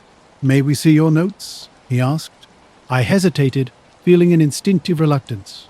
"They are important for historical record," he continued. "It is best they are accurate. We only wish to preserve the past. Why were they here?" I hadn't told anyone my address. "Sometimes people share more than they realize," the second man said steadily, "and we must protect the record." Somehow, I found myself nodding and leading them inside. The burn page on the counter caught my attention as two men entered my space. They moved with an unsettling synchronization, hands clasped, the room feeling cold despite the heater's low hum. My notebooks lay open between us, collections of sketched sightings and witness accounts. They studied the pages with an almost choreographed carefulness, murmuring words that didn't seem to match their lip movements. I tried focusing on details, but my mind kept drifting back to that scorched page. "How long have you been documenting?" the first man asked. "Several months," I replied, explaining my attempts to correlate times and locations. "People often report similar experiences over weeks." He nodded, then posed a cryptic question. "Do you consider it possible that certain phenomena are not meant to be observed?" I blinked, uncertain. "What do you mean?" "That is not for us to say," he responded. The two exchanged a glance so identical it seemed rehearsed. Without warning, they returned my notebooks to the table, carefully closed the door, and left. No discussion of payment, no further questions. Hours later, I discovered several blocked calls on my phone, each voicemail blank. The security camera footage was strange. A normal view of the empty driveway, then a sudden 10-minute skip with nothing remarkable happening. I remained awake through the night, notebook in hand, jumping at every small sound. By morning, the fog had lifted, the street quiet. I locked the doors twice, planning to install more cameras. Now I carry that notebook everywhere, constantly wondering how did they know where to find me? Why was that specific page burned? What did they mean about soundless lights? I've shared fragments of the story with friends, disguising it as a weird coincidence. But something continues to unsettle me. My front yard remained empty after their departure, fog curling low over the grass. No footprints, no parked car, as if they had materialized from nowhere and vanished just as mysteriously. Late February, cold but clear, I was driving through southern Kansas, making my way from Wichita to Dodge City on a route I knew well. The road stretched endlessly, nothing but wheat fields and occasional farmhouses. No street lights, no traffic, just long, straight stretches and wind sweeping across the plains. I pulled over on a rural stretch of K-156 to stretch my legs, parking my truck on the shoulder with the engine off. The heater was still warm, the radio quiet, except for the faint rustle of wind through dead wheat. I must have dozed for maybe 20 minutes. When I opened my eyes, the sky was completely dark. Suddenly, a blinding white flash lit up everything, like a camera firing directly into my face. For a second, I thought my eyes were burned out. I sat up fast, heart racing, staring into the sky. Nothing was there. No streak, no plane. Just the empty, dark sky and fields beyond. As I leaned back, trying to convince myself it was lightning or a satellite flare, I noticed headlights. A black car idled about 20 feet behind me, beam fixed on my truck's back. No brake lights, no movement inside, just that low, steady idle. My stomach tightened. I rolled the window down and called out, "Hey, did you see that?" My voice sounded stupid, but I didn't care. Silence. No response, no engine noise. I grabbed my phone to call 911, but the signal was gone. No bars. I tried everything, toggling airplane mode, switching networks, but nothing worked. My fingers felt numb from cold and panic, shivering. I got out of the truck and walked cautiously toward the car. "Hello? You okay?" The headlights remained on, the car motionless, no hint of movement. Then I blinked. When I looked back, the car was simply gone. Not driving off, not pulling onto the road, just vanished. Later, I'd remember those men, their synchronized smiles, the way their lips didn't quite match their words, the cold precision of their visit. Every time I hear a faint hum in the house at night, I think of them standing silently in my kitchen watching. I realize I may never understand why they came. Gone just like that, as if I'd never been here. My knees wobbled slightly and I gripped the truck door handle for support, steadying myself. The radio erupted with sudden static, a low hiss that sent chills down my spine. I tried the phone again. Nothing. Settling into the cab, I wrapped my hands tightly around the steering wheel, heart racing as I stared at the empty road. A quick glance at the clock revealed something impossible. Nearly 45 minutes had vanished without explanation. I hadn't gotten out. I hadn't passed out. I simply sat there. When the phone finally reconnected, something felt off. The battery indicator had dropped unexpectedly, as if rejoining a network that previously didn't exist. Messages flooded in, mostly app notifications, nothing urgent. But the strangest detail was my GPS location, which showed me 2 miles down the road, despite the truck never moving. I drove slowly, scanning the shoulder mirrors and surrounding fields. No car, no headlights, no tracks disturbing the asphalt. Desperate for some perspective, I called Steve, a friend just outside Dodge City. He laughed off my vague inquiry about strange lights or crashes. "Just the usual boring February sky," he said. Back at the motel, I reviewed the security camera footage. Everything looked normal. A semi passing around 10:15. A lone sedan parking in the back lot. Yet I couldn't shake the feeling that the black car was real, that something or someone had been watching me. The blinding flash replayed in my mind, the overwhelming whiteness, how it illuminated the cab, the physical weight pressing against my chest. That night, sleep was impossible. Every time I closed my eyes, headlights pierced through fog. An engine's low hum seemed to idle just behind me. I kept the door locked, the TV on at a low volume, just enough background noise for comfort. The next day, driving back toward Wichita, everything appeared completely normal. No, here's the rewritten text. The first heavy snow of the season had just finished falling. I'd spent hours shoveling the driveway, my cheeks stinging from the dry, biting cold. As I prepared to head inside, a sudden flash erupted, sharp and almost neon, illuminating the entire backyard. For just a second, the world became brighter than midday. Snow sparkled as if 1,000 flashlights had been dumped across the ground. I stood frozen, shovel gripped tightly in my hands. An odd ozone smell hung in the air, reminiscent of the moment before a thunderstorm, though not a single cloud occupied the sky. My eyes swept across the yard. Nothing moved. Only my earlier tracks in the untouched snow remained. Inside, everything felt wrong. The kitchen light produced no response. Breakers and lamps were completely dead. I checked the fuse box. Nothing tripped. Attempts to contact my neighbor Tom failed. My phone showed full bars but displayed no service. Wrapped in a blanket, I settled onto the couch, trying to rationalize the event as a blown transformer. I tested various appliances, stove, microwave, water heater. Silence. Even the microwave's clock had gone dark. Hours seemed to pass as I sat staring while wind rattled the windows and the house groaned under the snow's weight. Suddenly, everything restarted simultaneously. Lights, fridge, TV, all powered back to life. Weeks later, I found myself telling a coworker about the incident over coffee. When she asked about phone footage, I realized I'd captured nothing. My phone contained only normal photos from earlier that day, as if the entire event had been erased, existing only in my memory. I've driven that road several times since, always during daylight. No follow-up occurrences have happened, yet the memory lingers. On clear nights with sharp stars, I sometimes imagine a distant glow moving above the tree line, like a single static light watching.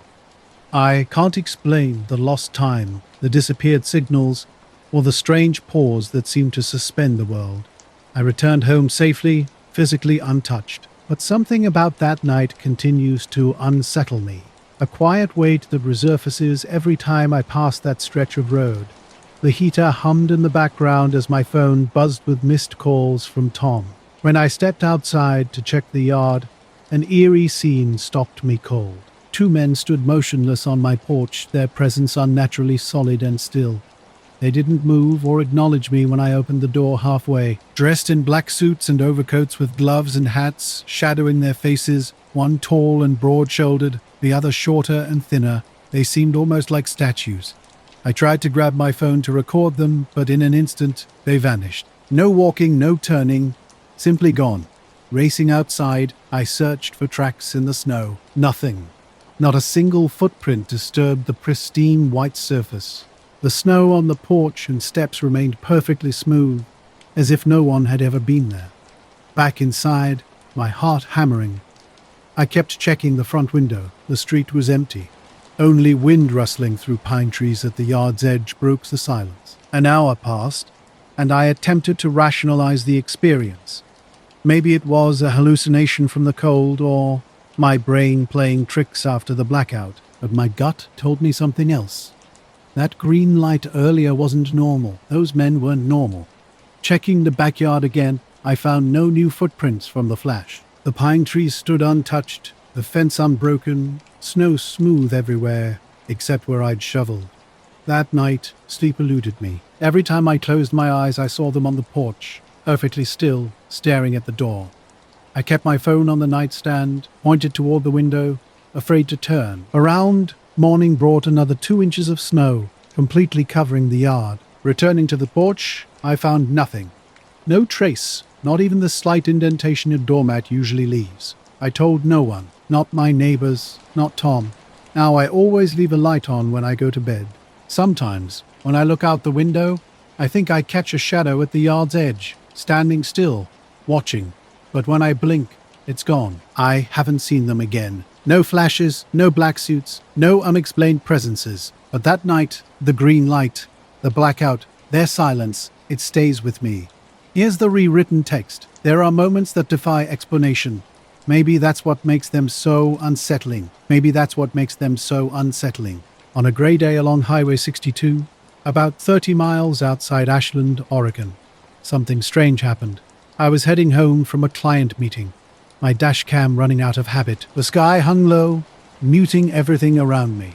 Nothing seemed out of the ordinary until suddenly everything changed. A silver disc appeared just above the tree line. It moved against the wind with an unnatural grace, as if it didn't belong in our world. I didn't react immediately. No screaming, no sudden movements, just quiet observation. When I tried to record on my phone, the object darted away faster than I could respond. My dashcam, though, it captured everything. I pulled over, my heart racing, watching this impossible thing glide silently through the sky. Then, in an instant, it shot straight up and disappeared into the cloud cover. I sat motionless for minutes, barely breathing. When I finally came to, I realized my phone had no service and was mysteriously dead, despite being fully charged moments before. At home, I checked the dashcam footage. Clear as day, a silver disc cutting through grey skies, leaves trembling beneath it. But something felt off. That night, strange sensations crept in. My backyard woods seemed different, shadows moving incorrectly, peripheral movements that didn't make sense. My security camera showed nothing. Around 10:30 p.m., 3 deliberate knocks echoed at my door. Looking through the peephole revealed nothing. But outside, an unmarked black car idled down the driveway. 2 men in classic black suits and sunglasses sat inside. One emerged, walking with rigid precision. Without preamble, he spoke 3 words. License plate, not a question, a demand. In that moment, everything felt surreal. A script written by someone else, playing out right before my eyes. The next day, I went to the DMV to renew my registration. They couldn't find my car. Not a glitch, not a typo. My vehicle, my plate, my VIN were completely erased. I even asked them to check the archived records.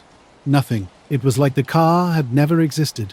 The woman at the counter looked at me like I was crazy. I went home and played the dashcam footage again. It was still there, clear as day. The disc, the trees swaying, everything. Nothing edited, but I couldn't drive the car anywhere legally. I didn't even get a ticket for it, which felt just as weird. Later that evening, I drove to the highway where I'd first seen the disc. Nothing. No footprints, no tire marks, no sign of anyone else. But I kept catching glimpses in my rear view. Black car shapes that weren't there when I turned around fully. I tried telling friends, but mostly got raised eyebrows and shrugged shoulders. No one really knew what to say. Even the local news laughed when I mentioned it casually. A few nights later, I saw a black sedan parked a block away. I swear the 2 men were inside, motionless, staring at my house. I didn't approach. I waited. After maybe 20 minutes, they just drove off. No headlights, no turn signal, nothing. Just gone. I hesitated when they first approached me. A man came to my door and nodded, taking a small notebook out of his coat pocket. He wrote my plate down. His handwriting was precise, almost surgical. The way he held the pen wasn't like a person, but like an instruction. I asked who he was. He didn't answer at first. Then, in a single measured movement, he said, "De vehicular oversight." He sounded translated, like he was reading from a script written in another language. I thought about saying no, thought about calling the cops, but nothing came out. He just... Almost in unison, the man in the car leaned forward slightly, and the one at my door nodded once. Both were looking straight at me without blinking. The guy at the door closed his notebook, turned, and walked back to the car. Silent, tires didn't squeal, no engine growl, just gone. I stood there for a long time, heart hammering, until I finally went back inside. I haven't seen them since, but I checked the streetlights, the neighbors' yards, my driveway, always looking. The dash cam sits in my living room. I watch it sometimes alone, hoping for a clue, but it's just the same footage. The disc, the trees, the wind. I've kept my old plates in a drawer now. They're worthless legally, but I can't bring myself to throw them away. I found the envelope on a Wednesday morning slid under the door of my small downtown office. 3 rooms and a kitchen that always smells faintly of burned coffee. I freelance local stories for regional papers. Nothing controversial, nothing that would make someone secretly deliver a message. The envelope was thick manila with no return address, just my name written neatly in blue ink. Inside was a single cassette tape in a clear case. An all caps label read, "No play," across the front. At first I laughed, thinking it might be a prank from courier friends. But when I examined the tape, something felt off. The adhesive label looked aged, yellowed around the edges, as if it had been sitting somewhere for years. I didn't even own a cassette player anymore, so I dug up an old Sony handheld from storage. The batteries were crusted, but I found a power cord that worked. When I hit play, about 15 seconds of static crackled through. Then my own voice emerged, not a recording I recognized, but definitely mine. The cadence, the pauses between thoughts, the tone, all unmistakably me. But the content was completely unfamiliar. I listened to myself describing 2 men in black suits who had visited my office, asking about restricted materials. One had an unchanging blank expression, while the other struggled to pronounce certain words, repeating them awkwardly. The tape clicked off, then repeated identically when I rewound it. Something wasn't right. I must have listened 3 times before realizing I was shaking. My first thought was that someone had cleverly edited old audio of me, but I hadn't done audio interviews in years. Who would go to such elaborate trouble? I tossed the tape back into the envelope and left it on my desk. I couldn't concentrate. Every glance brought a strange pressure behind my eyes, like I was on the verge of remembering something that hadn't happened yet. By noon, I knew I needed to do something, though I wasn't sure what. Part of me still expects them to show up again, asking for verification, checking if I'm still paying attention, and honestly, I think they might be. When I opened the office door, 2 men stood in the hallway, motionless like mannequins. Both wore black suits, white shirts, and black ties. They weren't looking at me initially. Then, with perfect synchronization, they turned toward me simultaneously. One attempted a smile that never reached his eyes. The other held a black leather folder, standing completely still. Their voices were unusual, deep yet flat, like recordings played through old speakers. "Mr. Marks, we are here to retrieve the misplaced materials," the smiling one said. When I asked what materials, the other man responded with unnaturally precise speech. They mentioned a cassette, something not meant for public handling. I noticed they wore black gloves. Not soft winter wear, but stiff, polished uniform gloves. When I asked who they were, they answered in unison, "We're with the Department of Archival Security." The way they spoke made the department sound legitimate. I told them to wait while I retrieved an envelope, secretly planning to slip out the back door and call the police from the nearby diner. But they followed me into my office without a sound. No footsteps, just suddenly present. As I turned with the envelope, only one man remained. The other had vanished without a sound or opened door. The remaining man held out his hand. "Thank you," he said. When I asked who sent the envelope, he paused. The room's atmosphere changed, feeling heavier. "You did," he replied. He took the envelope and walked toward the hallway. I followed, but when I reached the doorway, he had disappeared. The hallway was empty. Outside, the day was quiet and overcast, with light snow flurries. My reflection in the glass looked pale and washed out. For the rest of the afternoon, I sat at my desk trying to make sense of the strange encounter. I took the old recorder home that night. Around 11 o'clock, 3 slow knocks landed on my door. When I looked through the peephole, no one was there. The next morning, I discovered the cassette and envelope had vanished. More than just missing, the section of desk where I'd set them looked unnaturally clean.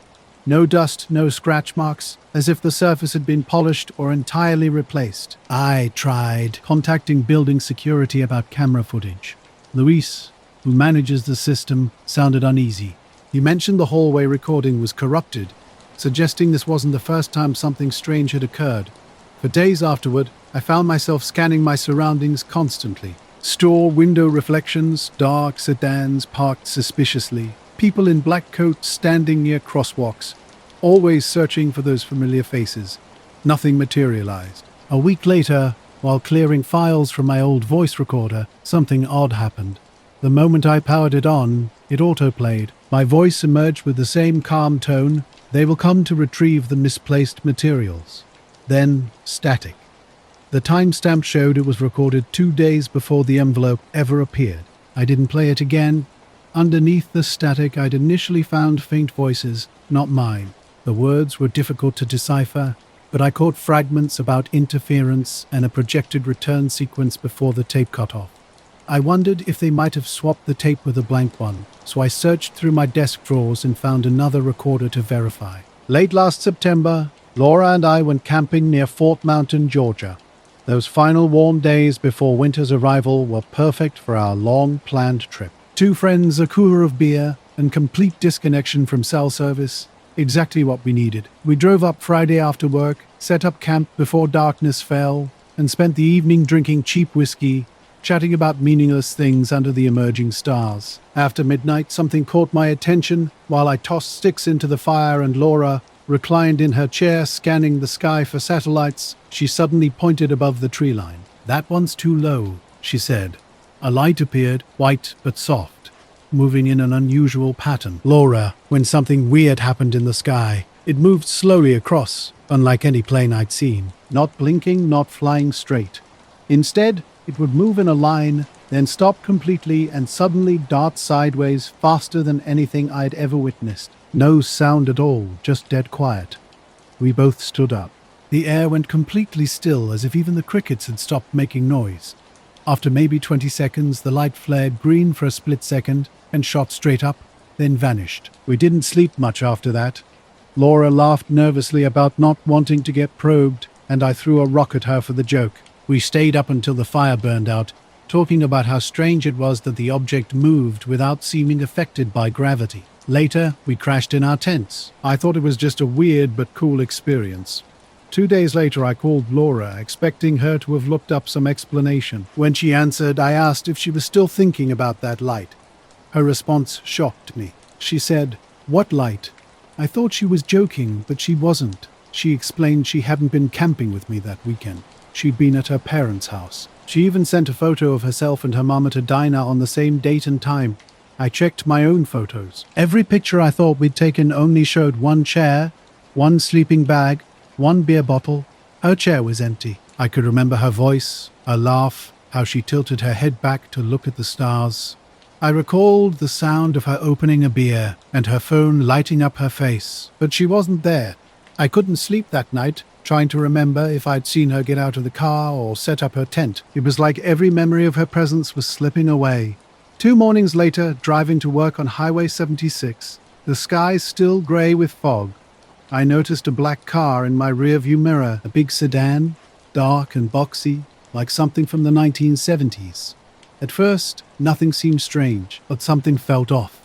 Each time I looked, the car was still behind me. Perfect distance. Not too close, not too far. When I pulled into the lot behind my small HVAC office on the town's edge, the car followed. I parked. They parked too. That's when I noticed 2 men in black suits, completely out of place for a muggy Tuesday morning. The driver rolled down his windows slowly. Before I could ask if they were lost, he spoke. "You weren't here either," he said, his voice flat and even, like a statement of pure fact. I blinked. "What?" I asked. He just stared, eyes blank, face expressionless. His passenger didn't move at all. They sat motionless for a moment, and the window went up. The car backed out smoothly, almost mechanically, and disappeared down the road. I stood watching. I didn't tell anyone at work, not even Laura, though I wanted to. The strangest part was how ordinary it all looked. No glowing, no weird sounds.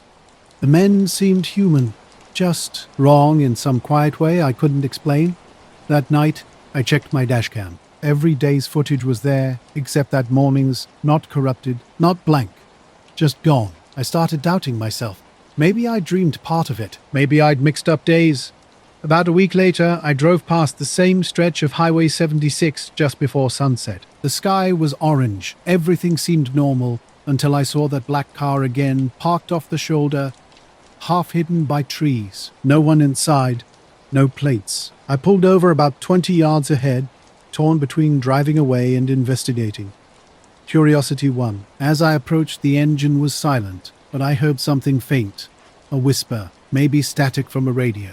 The air felt charged, like standing near a live wire. Who were they? What did "you weren't here either" mean? I still don't know. And I was driving home from Eugene with my girlfriend Megan late that Friday night. Rain had started just as we hit the stretch of Highway 58 that cuts through the Wamu National Forest. It wasn't a hard rain, just enough to blur the lines of the road and make the yellow stripes look like they were melting. We were joking about nothing, trying to ignore the fact that I'd been on the road for over 8 hours when she pointed to the sky. "What is that?" she said, voice low. I followed her finger and a cluster of lights, bright white and red, moving over the treetops. They weren't blinking like planes, not moving in formation like helicopters, just floating. Then they zipped in a line across the road, too fast to be any human-made craft I'd ever seen. Before either of us could say anything, our car shuddered and died. Just nothing. No warning lights, nothing mechanical. I tried the ignition, but it wouldn't turn over. Rain was picking up now, hammering the windshield, and I cursed under my breath. "Great," Megan muttered, her hands gripping the dashboard. "Just great." I flicked on the hazard lights and tried to call for roadside assistance. No signal. No one bar, nothing. My stomach tightened. The forest was dark, except for the rain glinting off the asphalt, and that feeling crawled up my spine. The one way you know you're not alone, even when you can't see anything. Later, I found a wire by the roadside. I peered through the driver's window. The interior was spotless, too clean, and there was a folder on the passenger seat labeled Friday. I didn't open it. I just backed away, got in my truck, and left. The next morning, The car with no tire tracks on the shoulder. No sign anyone had ever been here. I've tried to find that campsite again since, but the dirt road that led there doesn't look the same. I drove around for hours one weekend and couldn't find the same clearing. I couldn't even find the tree with the bent trunk where we tied the top. Laura stopped answering my texts after I asked about it again and said I was creeping her out. Sometimes when I'm driving alone at night, I think about that green flash and the way her laugh sounded across the fire. And sometimes in my mirror, I catch a glimpse of dark glass headlights that keep perfect distance behind me after a mile until I pull over. Then they vanish like they were never here. I don't tell anyone about it anymore. There's nothing to prove, nothing to show, just a few missing minutes. A friend who says she wasn't here, and a voice that told me I wasn't either. Two men walked slowly along the shoulder toward our car. Their appearance was unnervingly precise. Black suits, white shirts, black ties. Their hair was perfectly combed, shoes spotless despite the muddy ground. Something was off about them. Their eyes didn't reflect the headlights at all, as if they absorbed light completely. I rolled down the window a crack. "Can we help you?" The men stopped just a few feet from the car, completely silent. One spoke without shifting or smiling. "Do you require correction assistance?" "Excuse me?" My hands gripped the steering wheel. Megan clutched my arm, her eyes wide with fear. The same flat, emotionless voice repeated, "Correction assistance." His companion stared blankly, showing no expression. I laughed nervously, trying to break the tension. "You mean like roadside help?" "A tow." His response sounded like an affirmation from a manual. "Verification required." When I started to open the door, Megan held me back. Rain soaked through my jacket instantly, yet they remained completely dry. Not a single drop on their shoes or coats. I noticed small silver instruments in their hands, surgical looking, and my stomach churned. "We can call someone," I stammered, reaching for my phone. No signal. They didn't react, just waited. Then both men leaned forward slightly in perfect synchronized movement, as if this encounter had been meticulously rehearsed. "We'll figure something out," I said, taking a step back. "You will comply?" the first man stated, his words sounding like they were being transmitted through him rather than originating from him. "Observation cannot persist beyond tolerances," Megan whispered. "What the hell are they talking about?" No response. They simply turned and walked toward the tree line, their pace deliberate and slow. Then, impossibly, they vanished, not by running away, but by simply not being there anymore. 1 second they were at the edge of the asphalt, the next, nothing. No footprints, no mud stains, no disturbance in the grass. The car went dead, and then everything bizarre happened. The car went dead, and everything felt impossibly heavy, like we'd sunk into the road. When I tried the ignition again, it turned over immediately. The lights flickered back on, and the radio's static hum returned. We were both frozen, staring wide-eyed. After driving in silence for a while, nothing was there. No car, no footprints, just rain falling, and the highway stretching ahead. The next day, I went back to the spot with work boots and a flashlight, thinking the rain might have washed something in. But there was nothing, no mud, no leaves, no tire tracks, not even a mark where they had been standing. It was like the world had rewritten itself overnight. When I tried telling friends and co-workers, most laughed. I started by mentioning the black suits, which made them roll their eyes. About the strange lights, they either didn't believe me or dismissed it as a plane reflection or satellite. Weeks have passed. The car works fine now, but every time I drive that stretch, I check the tree line, slow down at the curve, and grip the wheel tighter. I've tried to rationalize it, maybe an elaborate prank or hallucinations from sleep deprivation, but Megan saw it too, and she's not one to exaggerate. I haven't seen them again, not on the road, in parking lots, or at home. Yet every time a black car slows behind me, or I catch a shadow from the corner of my eye, that same knot returns to my stomach. It feels like they're still watching, waiting. And honestly, I don't think I'd refuse their correction if they came back. Then there was that day in Portland's Pioneer Square, a sunny Thursday afternoon, with tourists and office workers mixing in a slow-moving crowd. I was playing guitar near the fountain, my cardboard sign inviting tips. Things were typical. People dropping coins, someone laughing at my off-key cover. Then I looked up and saw it, a silver disc-shaped thing hovering about 100 feet above the fountain. It wasn't moving like a helicopter or drone. No wobbling, no sound. It just hung there, reflecting sunlight with a weird, sharp glint. I froze mid-strum. The fountain burbled. A pigeon flew past. Not I was playing my guitar, lost in the music, when something strange happened. The entire plaza seemed to stop moving. It wasn't just a pause. The motion itself appeared completely frozen for exactly 10 seconds. Everyone was suspended mid-action. A suited guy hung in mid-motion, coffee cup partially raised. A kid leaning over the fountain had his hand hovering just above the water. Even my own fingers were barely moving across the guitar strings. That's when I noticed them. 2 men in black standing off to my left on the plaza's edge. Unlike everyone else, they weren't frozen. They stood perfectly still, deliberately watching me with an intense, calculated gaze. I blinked, and suddenly the world snapped back to normal. People started moving again, dropping coins, talking, shifting positions as if nothing unusual had occurred. The disc I'd been playing was gone. Confused, I pulled out my phone. I'd been recording the street scene on Instagram Live, thinking I might upload it later. When I rewound the footage, the strange moment was definitely captured. Everyone in the plaza was completely motionless for those 10 seconds. Except for the 2 men in black. They moved slowly and deliberately, walking, turning, watching me continuously. Their faces were unreadable, expressions locked in that standard impassive look you see in movies. Black suits, black ties, immaculate shoes. The only remarkable thing was that they were moving while everything else stood still. I tried to dismiss it as a glitch, or my imagination playing tricks. I finished my musical set, collected my coins, and left the plaza. But I couldn't shake the feeling of being observed. That night, I reviewed the footage again on my laptop. The 10-second freeze was exactly as I remembered. One man had dark, neatly combed hair and a sharp jawline. The other tilted his head slightly, as if carefully assessing me. Their lips moved occasionally, but not in sync with any audible words. When I described the incident to a friend interested in urban legends, she asked if I'd seen anyone else near them, but I couldn't remember. They didn't blend into the crowd, yet they didn't overtly stand out either. By the next day, when I returned to the plaza, the exact spot where they had been standing was completely empty. Not. Regular people moved normally. Fountains splashed, pigeons clustered around. Nothing left behind. It started with a simple moment in Pioneer Square that I can't shake from my memory. I've been seeing flashes ever since. 2 men in black, their lips moving slightly out of sync.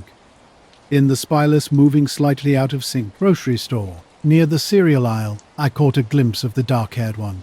But when I looked again, he vanished. A week later, I checked the footage again. The 10-second segment was still there, but something felt off. In one frame, it seemed like they were looking directly at me through the screen. Their head tilt matched exactly what I remembered from that day. My stomach turned, and I closed the laptop.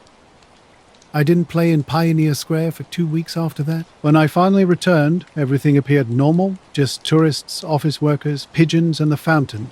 But each time I set up near that spot, I feel like the world could suddenly unfreeze, leaving me the only one moving, the only one aware. I haven't told anyone about this. Who would believe me? People would laugh. But I can't delete the footage. It's hidden on a backup drive. Late at night, I play that 10-second clip repeatedly, watching the crowd freeze, watching the 2 men move, watching them silently examining me. I know this wasn't a prank or a camera glitch. It was something else, something I don't understand, something that doesn't belong in this world. And the worst part? I don't know why it noticed me, or why it's still watching. Since then, I avoid Pioneer Square during peak hours. I take side streets, quieter corners. My phone stays hidden when I play music. But sometimes, in reflections or darkened screens, I catch a glimpse of them again. 2 black suits moving against the frozen chaos, waiting. I don't know what they wanted or why they chose me. I don't know if I'm supposed to do so, but I keep playing my music. I keep recording. I keep watching the edges of my world because they're probably still here studying. It all began on a Sunday night when I was 9. A low vibration more than a sound. I was rinsing a glass in the kitchen when the window started to buzz, reminding me of how the air sometimes feels just before something unexpected happens. And the sound started before I knew what was happening. I was standing near the conditioner, but this wasn't about something mechanical breaking down. Instead, the noise felt deeper, steadier, almost like it was emerging from the air itself. After turning off the faucet, I just stood listening. The sound didn't fade. It pulsed slow and heavy, something I felt more in my chest than heard. Stepping barefoot onto the back porch, I looked up. The sky was clear, without wind or stars, just that dull orange streetlight haze. The hum grew stronger when I opened the door. It seemed to be coming from above the house. At first, I thought it might be a low-flying helicopter, but there were no lights, no movement, no rotor sounds. Just a smooth, perfect tone hanging in the air. Walking into the yard with my phone ready, the sound seemed to shift slightly when I pointed the camera upward, not fading, just changing pitch, almost like it was responding to me. Then I saw a dark shape directly above the roof. Not quite circular, not quite triangular, more like a smooth, flat disc with soft edges. Its surface absorbed the porch light, refusing to reflect anything. I started recording, but the phone screen showed only darkness with a faint blur. When I zoomed in, the hum suddenly stopped. The silence afterward felt thick, like all background night sounds had been sucked out. No crickets, no cars, nothing. And in that silence, it disappeared. Not speeding away, just standing there for maybe half a minute. I was trying to process what I'd witnessed when footsteps broke the stillness. Turning toward the front of the house, I thought a neighbor might have seen something too. 2 men were walking up my driveway, looking immediately out of place. They wore identical black suits, not office attire, but those perfectly tailored outfits you only see on television. Black shoes, black ties, white shirts, no jackets or hats. Their clothing looked brand new, as if just unwrapped. One was taller, with hair slicked back so rigidly it didn't move. The shorter man had pale skin and an unnaturally smooth face, seemingly without pores. Evening, the tall one said in a calm, neutral voice. "Did you happen to hear anything unusual just now?" I froze midway between the yard and porch steps, suddenly aware my phone was still in my hand. I stood on the porch, my heart racing, trying to make sense of what just happened. 2 strangers had appeared out of nowhere, asking about a sound or something in the sky. The taller one did most of the talking, his smile seeming rehearsed. The shorter one kept scanning the yard and roof, eyes moving methodically without turning his head. They claimed to be from a federal noise abatement division, but something felt off. Their approach was too smooth, too calculated. When they asked if I'd recorded anything, I lied, saying no. The tall one nodded, that practiced smile never leaving his face. I noticed their car then, a black sedan parked silently at the end of my driveway. No headlights, no engine noise, no visible license plates. It was like something from an old government movie. They hadn't made a sound when they arrived, and I hadn't even heard them pull up. After a brief conversation, they said everything seemed normal and thanked me for my time. But before leaving, the tall one turned back and warned me to delete any videos and not investigate further if I heard the sound again. When they drove away, it was surreal. The car moved without a sound, rolling backward out of the driveway and turning down the street in complete silence. Later, looking at my phone, I saw the video I'd recorded. The night sky was blurry and dark, with a faint hum in the background. At the edge of the frame, 2 shapes appeared walking toward the house. The timestamp read 9:08 p.m., but my stove clock showed 9:43. Something wasn't right. Not right at all. Non-night, sleep was elusive, with a faint, low hum seeming to vibrate through the walls. Every window glance made me expect that black car waiting at the curb. Morning brought no evidence, no tire marks in the driveway, no footprints. By afternoon, the video had vanished from my phone and cloud backup, not corrupted, just gone. A black envelope appeared on my porch that evening, sealed, unmarked, containing a single blank sheet. I stopped investigating, stopped sharing. My sister dismissed it as a dream. My co-worker suggested a drone. But late at night, the air still buzzes, low and deep. I find myself at the window waiting for it to stop. And it always does, leaving the neighborhood eerily silent, as if holding its breath. I don't go outside anymore. Not since that night when driving home from my deli shift, when the last thing I saw wasn't an aircraft, but 2 men standing perfectly still at the end of my driveway, visible only in the kitchen window's reflection. The roads were soft with heavy, wet snow, typical of upstate New York. Past midnight, Route 9A's sodium lights turned falling flakes into a steady glare. About 20 minutes into my drive, headlights appeared behind me. Night traffic isn't unusual. Plows, big rigs, But these lights didn't pass or flash impatiently. They materialized in my mirror and settled directly behind me, as if they'd been waiting. A black sedan, windows too dark to see through. It maintained a consistent distance regardless of my speed. 40 miles per hour, 4 car lengths back, 30 miles per hour, same spacing. I didn't attempt to pass. Initially, I assumed the driver was tired or lost. Snow, muffled road noise, tires, occasional branch cracks. The headlights remained hard and white, 2 unscattered coins in the falling snow. The driver of the black sedan didn't move. No shifting gaze, no turning of the wheel. When I said it out loud, it sounded ridiculous, but I felt uneasy. I pulled off at the 24-hour Exxon near the jump. The lot was mostly empty, with tire tracks and a broken cigarette butt scattered in the snow. The black sedan slowed behind me, staying on the shoulder. Headlights cut through the falling flakes. I waited 15 minutes, then nosed into a pump and killed the engine to warm up. The sedan idled where it had stopped. No movement. No one got in or out.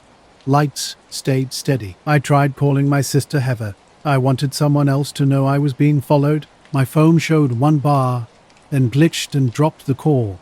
I blamed the weather and called the police non-emergency number. A generic voice said, "I will transfer you." Then nothing. The line went dead. By the time I found my charger and had the heat on full, the sedan had disappeared into the white. I'd been holding my breath. When I left, every sound felt too loud. Heater fans, thawing snow dripping off mirrors. I kept the radio low and eased back onto the highway. The sedan was waiting again further up. Same distance. Same angle in the mirror. I tried to throw it off. I exited onto Wyndham Road, took the back route behind the old mill. My speed dropped under overhanging branches. Street lights gave way to the familiar glow near the river. The sedan followed, nudging forward when a county plow rounded the bend. It kept the same measured gap. No signaling. No attempt to pass. That's when I truly started to worry. Not because the car was there, but because of the unnatural stillness. No blinking. No steering corrections.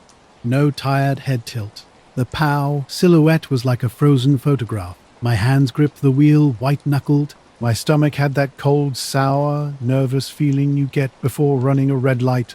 There was a stretch of road near my house with 3 driveways close together. I planned to use the cluster of turns to lose whoever was behind me. Pulling into the first driveway, I waited a moment before continuing on. Every side street I knew became part of my route, weaving through the neighborhood with that nervous energy you get when trying to shake someone off your tail. The sedan matched my every move precisely. Slow down, and it slowed. Turn left, and it turned left. No tire squeals, no dramatic headlight flashes. Just an unsettling calm that settled in my chest like the quiet hum of an air conditioner. When I finally reached Maple Street, with its tall elms and single street lamp by the post box, the black sedan remained close behind. I could see my driveway, the path I'd shoveled earlier, and the small mound of salt on the curb. As I pulled in and idled, feeling somewhat ridiculous, the sedan slowed at the road's end and then vanished. One moment, 2 hard lights filled my mirror. The next, nothing. No tire tracks, no engine noise, no skid marks, just an empty stretch of snow. I cut the engine, listening to the heater fan wind down, my breath fogging the cabin. Even the radio seemed muted in the sudden silence. Walking to the mailbox before heading to the porch, I noticed something odd. The snow around the drive looked undisturbed. No tracks beyond my own shovel marks and the faint ripples where my tires had compacted the path. No evidence of the sedan's presence where it had been parked or where it might have waited. It was as if the lights had never existed. I locked the door, fumbling with the bolt, the only action that felt like it might offer some protection. Inside, the house hummed with the familiar sounds of the refrigerator and old pipes. Tea in hand, I tried to rationalize the experience. I was tired. The storm had made everything look strange. The sedan driver had probably turned onto a side road I hadn't noticed. Sleep eluded me. I kept waking, thinking I heard the faint tick of car lights turning down the street, sliding like a second hand across a clock face. At 4 a.m., I pulled back the curtains. The street was empty. The night was quiet, snow drifting through the pale light of the post box. No cars, no movement at the corner. I started taking a different route home, a 10-minute loop that let me see more intersections and people. When I told Heather about it, she joked I sounded like a creep in a rental, like something from late-night TV. She told me to call the cops if it happened again. I wanted to believe that would be enough. 2 nights later, the same feeling returned on my drive home. An emptiness in the rearview mirror suddenly filled with a pair of lights. This time, my dash cam was running, a habit I developed for insurance claims or bad driver encounters. The lights settled behind me, and the camera recorded everything. At home the next morning, I rewound the footage. The headlights were exactly where I remembered. Through the low-resolution tint, the camera caught a glimpse of the driver, a shape with no moving features, no blinking, no motion. I slowed the frames down, watching the dark patch in the front seat, like someone mesmerized by a coin in a slot machine. I took the footage to the sheriff's station. He watched it on his desktop, his mouth opening and closing silently. "We could file a report," he said. When I mentioned my phone issues, calls dropping in dead spots on Route 9A, he didn't write it down. His professional unease suggested something more unsettling than illegal. "Keep your lights on when you drive," he advised. "Come straight here if it happens again." Kawalsi stopped by with soup. "Weird town for weird nights," she said, her hands folded against her apron. She'd lived on Maple Street for 30 years and had a knack for seeing what people wanted to hide. "You didn't see anyone get out, did you?" I told her no. Nothing had moved. "You'll feel better," she said. I follow her advice now. Every night, a yellow cone of light stretches across the driveway, reaching into the elm tree's branches. Late nights coming home are a maze of smeared street lamp flakes and nervous glances. My eyes dart to the rearview mirror dozens of times before killing the engine. Once, while making a sandwich at 3 a.m., unexpected headlights flickered in the window across the street. Not at the corner, not in the mirror, just suddenly there and then gone when I blinked. My hands kept working, assembling the sandwich, but my eyes stayed locked on the glass. Nothing strange happens in daylight. The mysterious sedan never appears during normal hours. My co-workers dismiss my concerns, claiming cold, darkness, and overtime create stories out of ordinary moments. Maybe they're right. Maybe I'm just jumpy. Perhaps it was just one disturbed driver keeping distant. But the dashcam told a different story. It captured something impossible, a silhouette existing both within and outside our reality. My phone would drop calls during these strange encounters. The first night, the sheriff found no tracks in the snow where the car had waited. He simply shrugged and muttered, "Strangers' travels." Life continues. I lock my doors. I check the mailbox. I shovel the sidewalk. Snow falls. Coffee happens. A week passes without the lights appearing. The mirror returns to its ordinary emptiness. Yet, when the late shift arrives and the sky goes blank, I find myself bracing, checking mirrors, waiting for something to materialize from nothing. Lights. A motionless driver. No explanation. It began on a Thursday. The Colorado night was unusually clear, with that brittle late winter dryness that makes sounds razor sharp. I was on the porch with my DSLR, capturing the sky. A light moved strangely over the neighborhood, slow, deliberate, darting between houses and trees. Not a plane, satellite, or helicopter. I managed several decent shots before it blinked out, vanishing into darkness. I went inside, thinking it was over, but then I noticed headlights across the street. Now I live on a quiet cul-de-sac where seeing a car at odd hours isn't unheard of. But this was different. The car was black, immaculately clean, parked with precise alignment right across from my driveway, almost as if positioned deliberately.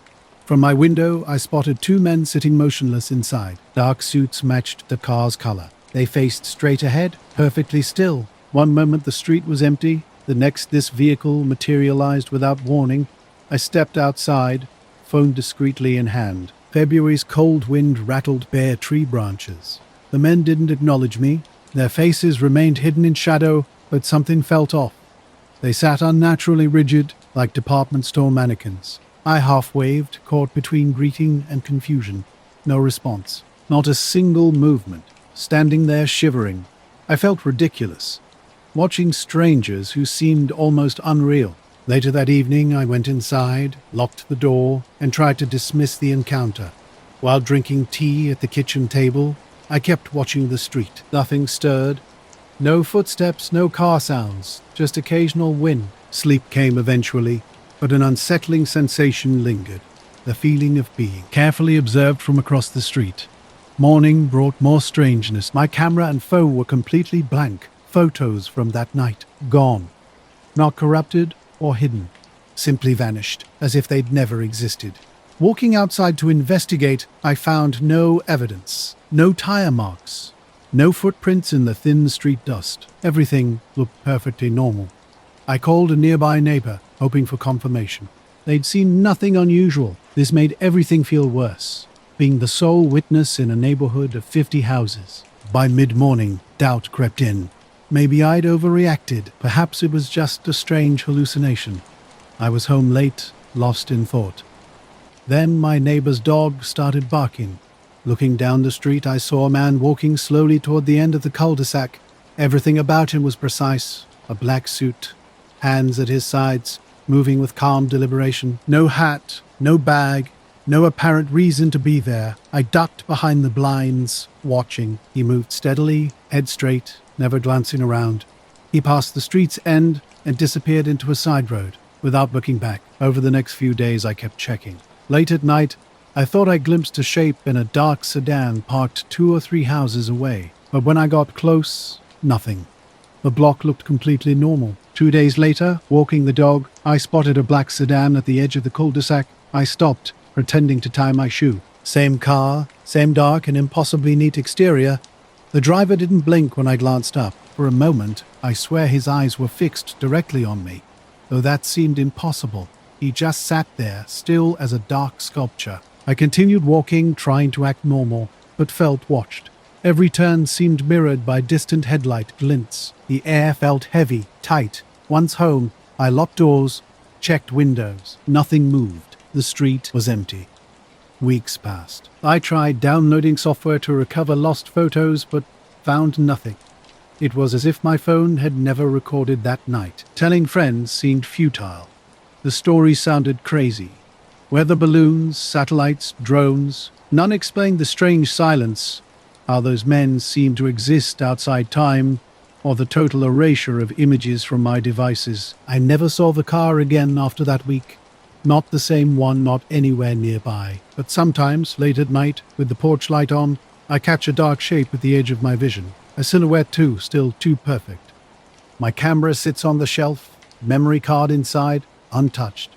I realize I'm holding my breath without knowing why. It's as if the memory itself is fragile, and whatever was out there that night might return if I try to capture it again. They arrived the first night and I was alone at the cabin. I had driven down the coast to get away from the city. A week with a sketchbook and a cheap space heater, nothing complicated. The cliff above the little beach was maybe 100 yards from the door, a carved-out notch of dark rock and dune grass that dropped straight into a slice of sand. By the third night, I was halfway through a thermos of coffee and thinking the whole thing had been a good idea. I'd been watching the tide come and go all afternoon. When the light died, the place went to that hollow, winded kind of quiet you only get when there's no one else for miles. As I was getting the wood stove going, I saw them. 2 figures on the bluff standing perfectly still, looking out at the ocean. At first, I thought they were watching the water like any other people. Then I realized they weren't bundled up. Not that kind of bundled up. They were in suits, dark suits, white shirts. Nothing like the fleece and parkas I'd packed. Their shoes caught the last light and didn't have any grit on them. Whoever they were, they might as well have been made out of a different weather. I stepped closer to the sliding glass and then went out to the porch with the mug still warm in my hands, letting the wind take the steam away. The air smelled like salt and old kelp. I called up to them more out of politeness than anything. "Hey, evening folks, you get up here?" "Okay." The word left my mouth wet and small in the wind. They didn't move, not even a blink. One of them leaned. I thought he might turn to look. He didn't. They were both facing the water, shoulders squared as if fixed to watch a long, slow movie. The taller one's hair was close-cut and neat in a way that said he didn't do manual work. The shorter one had a face that looked too clean to be my imagination, nothing in it to tell age or habit. When I waved my arm, both of them turned their heads at the exact same degree and the exact same speed. It was small and mechanic, like two puppet heads rotating on the same axle. The shorter one cocked his head almost as if trying to hear something cross the wind. And then, still not looking at me, the taller one called down in a plain voice, "Do you require assistance?" The word came down like a question, but not exactly. It sounded rehearsed, like a phrase someone had practiced once and kept in a pocket. I told them, "No, I was fine. Thanks." And for the next 10 minutes, I hovered on the porch while the wind made the house creak and the gulls argued over a crab. They never moved. And here's the rewritten script. Something wasn't right. The beach stretched out before me, unnaturally still. A single, perfectly compressed line ran from the bluff to my cabin door. Not a trail, not a scuffed path, but a band of sand so precise it looked like it had been drawn by an invisible hand. I walked closer. The band was firm, with no toe marks or heel impressions. No disturbance of the grain. Wind scribbles and gull tracks surrounded it, but this line remained pristine and inexplicable. It ran straight from the cliff's edge to the bottom porch step, ending as if someone had taken a single, careful step and then simply disappeared. Earlier, I'd watched two men outside. They moved in strange synchronicity, mirroring each other's movements, adjusting jackets with identical gestures. They seemed like a reflection of myself, but not quite. Then the fog rolled in quickly, thick as a blanket, swallowing their silhouettes. I checked the bluff. The grass at the edge was undisturbed. The cliff face showed only the usual gull droppings and rain streaks. No prints in the sand up here either. Normally, someone coming down from the ridge would leave a ragged path or footprints in the dune, but not this time. The band didn't start from a single point. It seemed to materialize out of the sand, like a line drawn by someone else. My first instinct was to call the ranger, report some bizarre trespassing, but I hesitated. I didn't want to make a fuss. My sleep had been fitful, an hour up, an hour dozing. The dawn sky couldn't decide whether it would rain. The beach lay pale and low, waiting. Those men, those perfect movements, that impossible line in the sand, something was very wrong. I grabbed my phone on the porch and snapped a series of shots, making sure the cabin's shadow cut across the band to prove its location. When I reviewed the images, the band looked completely clear, no discoloration, no footprints. It stretched straight to the threshold like a precise zipper line. After a cold breakfast at the sink, I walked into town. Main Street felt perfectly ordinary. People were getting coffee, and the post office window displayed a summer concert flyer.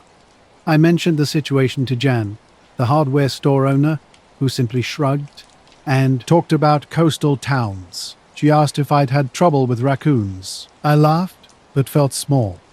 If I mentioned the two men on the bluff in suits, she'd likely tilt her head and discuss new roofing crews, someone who'd lived near the ocean long enough to not get easily spooked. By afternoon, the wind had shifted and soft sand began to blow. I returned to the beach. The band remained like a scar across the grain. Kneeling, I ran a finger along its edge. It was so compacted that my fingernail left only a light mark. I dug a little, searching for anything underneath trash, foil, and embedded footprint. Nothing emerged except the same compact sand. The rest of the beach showed typical wind lines and scattered shell pieces. This band was distinctly different. That evening, restlessness drove me to the bluff, carefully navigating the rocky drops. The grass appeared undisturbed. No boot impressions, no cigarette butts, no bottle caps. A gull skittered past, shrieking. I stood watching the horizon, hoping to see them walk along the ridge, but it remained quiet and grey. On my return, I noticed a pair of scuffs at the bluff's top where two grass blades bent, as if someone had momentarily placed a foot before changing their mind.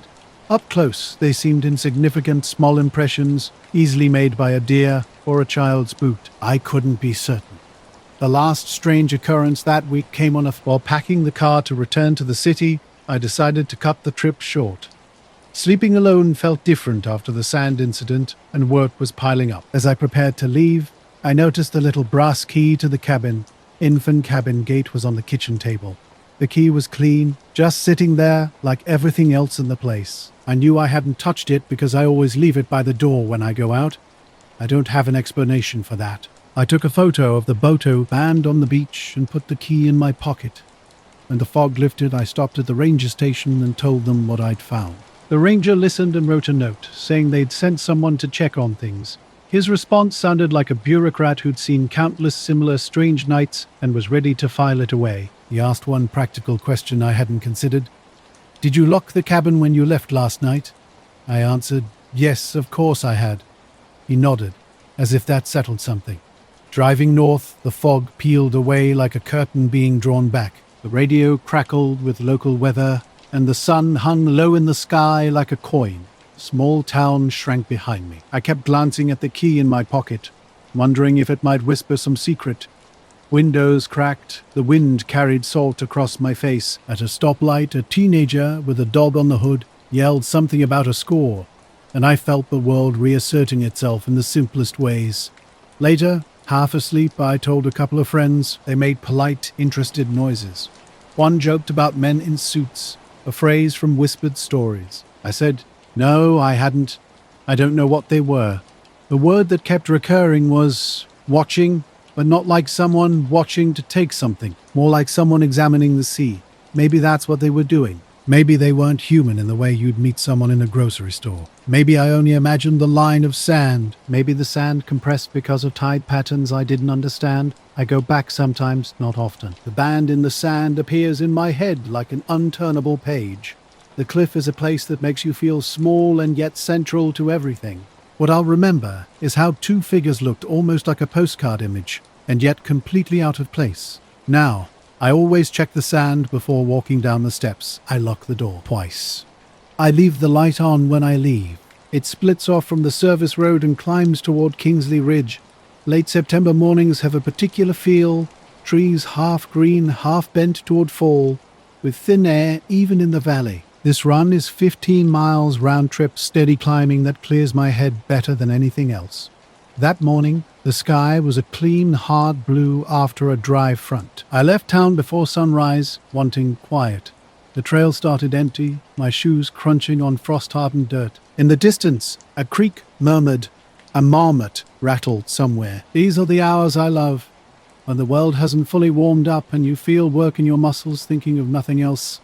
I notice small things, how light falls through pine, sounds that change before a storm. When something isn't right, I sense it. This morning had little oddities that accumulated like dread. The birds went quiet first. 1 minute, slopes were full of morning chatter, quick calls and flutter of wings. Then, for about 100 yards, everything stopped. No blackbirds, no jays, not even tiny insect chirps. The silence was so thick I heard my own breath more clearly. My music player started acting strange about a mile up. It skipped weirdly, stuck on static between tracks. When I pulled out the earbud, the screen froze momentarily before returning to the home menu. I chalked it up to low battery and put it back. Rain clouds I'd watched earlier drifted by, a misty line rolled through the pines, and the temperature dropped a few degrees. I zipped my jacket and continued. A faint scent lingered, metallic like standing near a welder but cleaner and lighter, coming and going with the wind.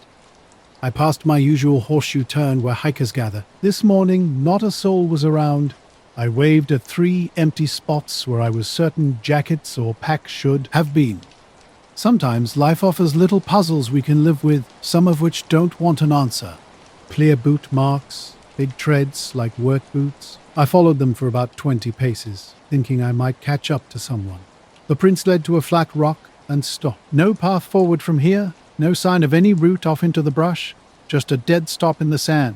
The sky overhead had that hard late September light, and I felt oddly exposed, like a tape of the world had been cut. I took a sip of water, trying to make sense of it. I told myself I'd probably just missed the hikers because I'd gone early. The trail does that sometimes. It can be hollow or full, depending on the moment. My watch was on, GPS blinking, heartbeat steady. I started up again and felt fine until I rounded a bend and came face to face with 2 men. Standing in the middle of the path, side by side, shoulder to shoulder, they were perfectly still. Up close, their clothes struck me as unusual for the trail. Black jackets with collars suggesting suits underneath, dark slacks and clean, unscuffed shoes. No fleece, no orange hiking gear, no backpacks. The taller one had a short service-style haircut. The other had a lined face and a neutral expression revealing nothing. They weren't looking at each other or the trees. Both faced down the path toward the point where I stood. For a moment, I thought they might just be two guys who decided to stop and watch the morning or make a call.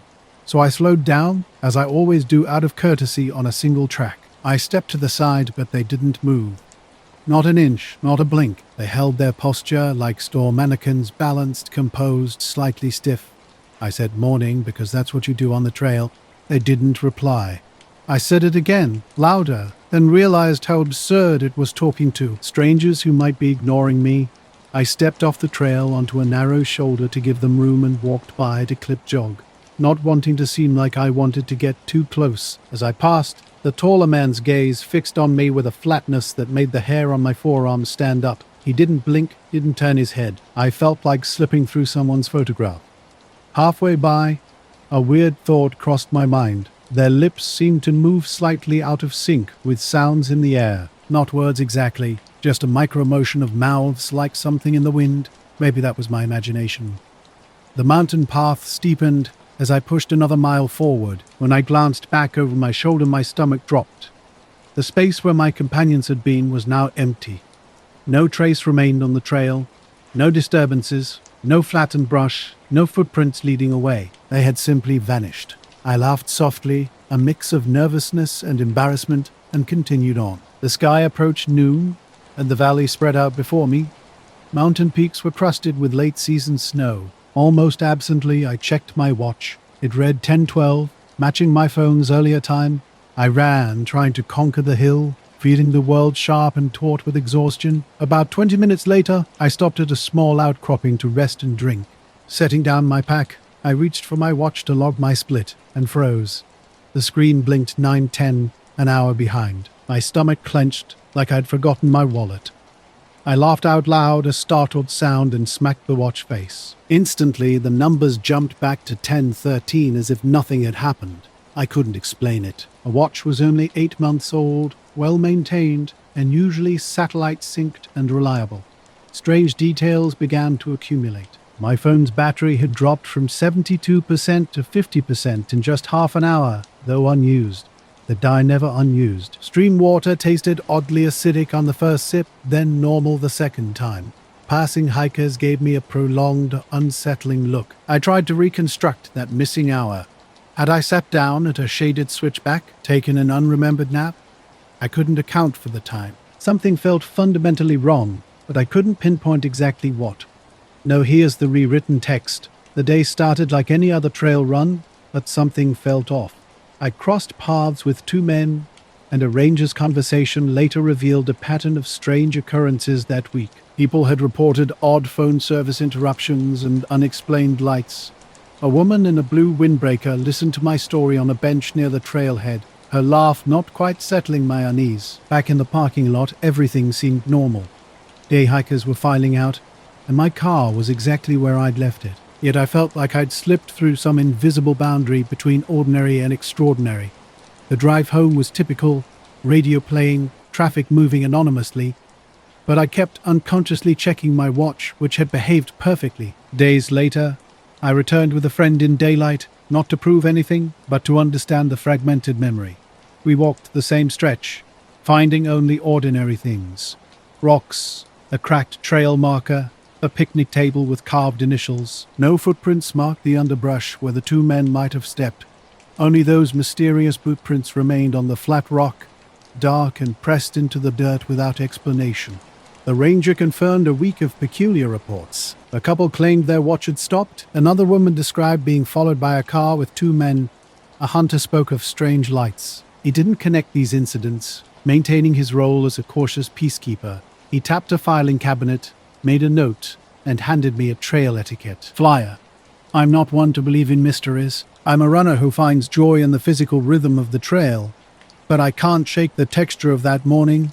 The paused birds, the metallic wind smell, the two men standing like props, the watch that betrayed time itself. Whatever happened was small in the world's grand record. No headlines, day. No missing persons. Just an inexplicable moment that lingered. Now I pass that horseshoe urn and the world narrows momentarily. I catch myself checking my shoulders and sucking in breath deliberately, as if this might steady something. The watch works fine these days, but I still look at it more than before, counting minutes like someone who learned an odd lesson mid-morning run. You can be perfectly certain about your location and still lose an hour without explanation. It was early June, still hot even as the sun went down, and I'd been driving back to Austin from visiting my cousin near Fort Stockton for about 3 hours. The stretch of Highway 190 between El Dorado and Menard is quiet, just flat land, ranch fences, and occasional windmills. While half listening to a podcast, I noticed cattle bunched near the fence line, not grazing but standing facing the same direction, staring across the field. Slowing to around 50, I looked where they were looking. It took a moment to spot it, a bright orange light hanging low over the hills, motionless. Not a plane, no blinking pattern, not high enough. I watched for seconds before it dimmed like someone turning a knob and vanished completely. I didn't think much of it. Out here, weird stuff happens, pipeline flares, towers, reflections. As I sped up past the herd, 2 black pickup trucks caught my eye, parked 100 yards down the fence line, angled toward the road facing opposite directions, as if they'd pulled off hurriedly. Their windows were completely tinted black. Passing them, I checked the rearview mirror. For a long moment, nothing moved. Then both trucks' headlights came on simultaneously. I told myself to relax. I wasn't doing anything wrong, but the timing felt too precise. Watching my mirrors, a minute later, they both pulled onto the road behind me. Not fast, just casual and steady. The kind of driving you do when you're not rushing but want to stay right where you are. I told myself they were probably ranchers or oil workers heading the same way, but they stayed exactly the same distance behind me. I'd slow down, they'd slow down. A little wrinkle, just a private one. Miles of empty highway stretched ahead as 2 trucks mirrored my every move. Their high beams blared constantly, making it impossible to see any details. We drove like this for what felt like forever, just me and these 2 vehicles synchronized in an unsettling dance. Near Menard, I turned onto a smaller county road that winds back to Highway 87. The trucks followed, matching my speed with eerie precision. When I'd slow down, they'd slow down. When I'd speed up, they'd match my pace exactly. The sun was setting, casting an orange haze across the horizon. Everything felt tense and strange. Eventually, I pulled over at a wide gravel turnout next to an old windmill and killed my headlights. If they were just traveling somewhere, I figured they'd keep going, but they didn't. Both trucks stopped too, about 50 yards behind me with engines idling. I could see their headlights cutting across the gravel. Suddenly, the car felt suffocatingly hot. Sweat soaked through my shirt as I gripped the gear shift, watching and waiting. Then, almost simultaneously, the trucks switched off their headlights. No brake lights, no door sounds, just darkness. I strained to make out any silhouettes or movement, but everything had faded to shapeless shadows. When I finally pulled back onto the road, my headlights swept across empty fields and dry grass. Checking my mirror, I was shocked to see both sets of headlights come on precisely in sync. I accelerated to 70-75, hands tight on the wheel. They maintained their exact distance, never gaining or falling back. It was unnerving how coordinated they seemed, like they were communicating through some invisible signal. Then, on a stretch of road with a wide-open horizon, I checked my mirror again. They were simply gone. No lights, no trace. The entire road behind me was empty. I slowed down, scanned both sides, even turned off my high beams to catch any reflection. Nothing. I drove on to Brady and pulled into a gas station, parking under fluorescent lights. Sitting there with my hands on the wheel, I tried to make sense of what had just happened. I'd installed a dash cam on my truck a few months earlier after someone sideswiped me in a parking lot. One night, something strange happened. When I checked the playback, the stretch of road where trucks followed me was completely blank. I'd jumped from the herd of cattle onto the county road 10 miles later, but the footage showed nothing. No gap in timestamps, no corruption message, just empty space. Later that night at home, I checked the SD card on my laptop. All files were present, but that 20-minute span was pure static. I tried reformatting, tried different players. Nothing changed. Just grey fuzz with no audio. I called my cousin and told him about it. He laughed at first, suggesting it was probably Border Patrol or oil workers running drills. But when I mentioned the missing footage, he went quiet and told me to forget about it. The next morning, I found fresh tire marks in the dust of my driveway. 2 sets, like someone had backed in and pulled out again, and they weren't mine. The spacing looked wider, more like a pickup truck. When I checked my dashcam mount, the camera was gone, cleanly snapped off with no pieces left behind. That night, every time I closed my eyes, I saw those headlights behind me, perfectly matching my speed. Around midnight, I spotted a black truck parked down the street under a street light. It wasn't facing my house, just sitting there with the engine running. After 2 minutes, the lights cut off. When my eyes adjusted, the truck had vanished. I stopped talking about the incident. I replaced the dash cam and started avoiding that route. I even began leaving my porch light on all night, something I'd never done before. Weeks later, I discovered another unsettling detail. While trying to show a coworker pictures from my trip, I realized the photo I'd taken near Menard, the one with cattle lined up by the fence, was missing. I checked everywhere. Phone gallery, cloud backup, email. The image had completely disappeared. Almost a year has passed now. The weirdest part isn't the trucks or the missing footage. It's how normal everything felt while it was happening. Like none of it was out of place. Like it was supposed to happen that way. The night was cold and dark when I pulled into a tiny gas station off Highway 95 south of Tonopah. Just 2 old pumps, a single flickering light, and a weathered building that looked untouched since the 1980s. I'd been driving all day from Arizona, headed to Reno for work. The place was completely deserted. No cars, no trucks, nothing but dust blowing across the empty lot. I parked beside the pump and sat for a moment, stretching my fingers around the steering wheel. Only the low hum of my engine and the soft ticking of the overhead light broke the silence. As I got out and started fueling, I suddenly noticed them. 2 men standing near the other pump, about 20 feet away. They hadn't made a sound, no car pulling in, no movement. Both wore black suits and black hats, far too formal for this isolated spot. They stood perfectly still, both looking directly at me. Something felt off. They weren't doing anything, not getting gas, not moving toward the store, not checking phones, just standing side by side, staring. I tried to convince myself they were maybe security or local travelers, but something didn't feel right. This part of Nevada could be strange, with military zones and restricted areas around Tonopah, but these men didn't look like official anything. I tried to avoid eye contact, focusing on the pump, but I could feel their gaze like a pressure in the air. When the pump clicked off, I capped the tank and got back in the car. My curiosity got the better of me, and I glanced up. They were closer now. Not by much, maybe 5 or 6 feet, but I hadn't seen them move. My chest tightened. I checked the mirrors, still no other vehicles. I threw the car in drive and pulled toward the exit, keeping them in view. Neither turned to follow, but I knew they were facing my direction. Once I hit the highway, I drove fast, putting distance between myself and that strange encounter. I was driving too fast on a stretch of desert road. About a mile in, I glanced at the rearview mirror and noticed the station's light had faded to a tiny flickering dot in the distance. Suddenly, a flash caught my eye. It wasn't like lightning, but more of a single, bright pulse on the horizon. White and blue, quick and clean, almost like a camera flash. Then it vanished. I slowed down. The road stretched empty before me, with my headlights illuminating only sagebrush and the long asphalt ahead. I tried to convince myself it was just a distant plane or a mountain reflection, but my heart was racing. 10 minutes later, headlights appeared behind me. At first, I didn't think much of it. People often travel this route, but something felt off. The car maintained exactly the same distance, close enough to be present, but far enough that I couldn't make out the vehicle. Every time I changed speed, so did they.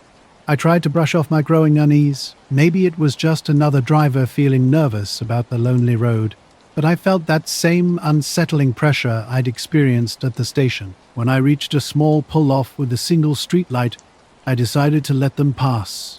I pulled over and watched my mirror. The headlights didn't move.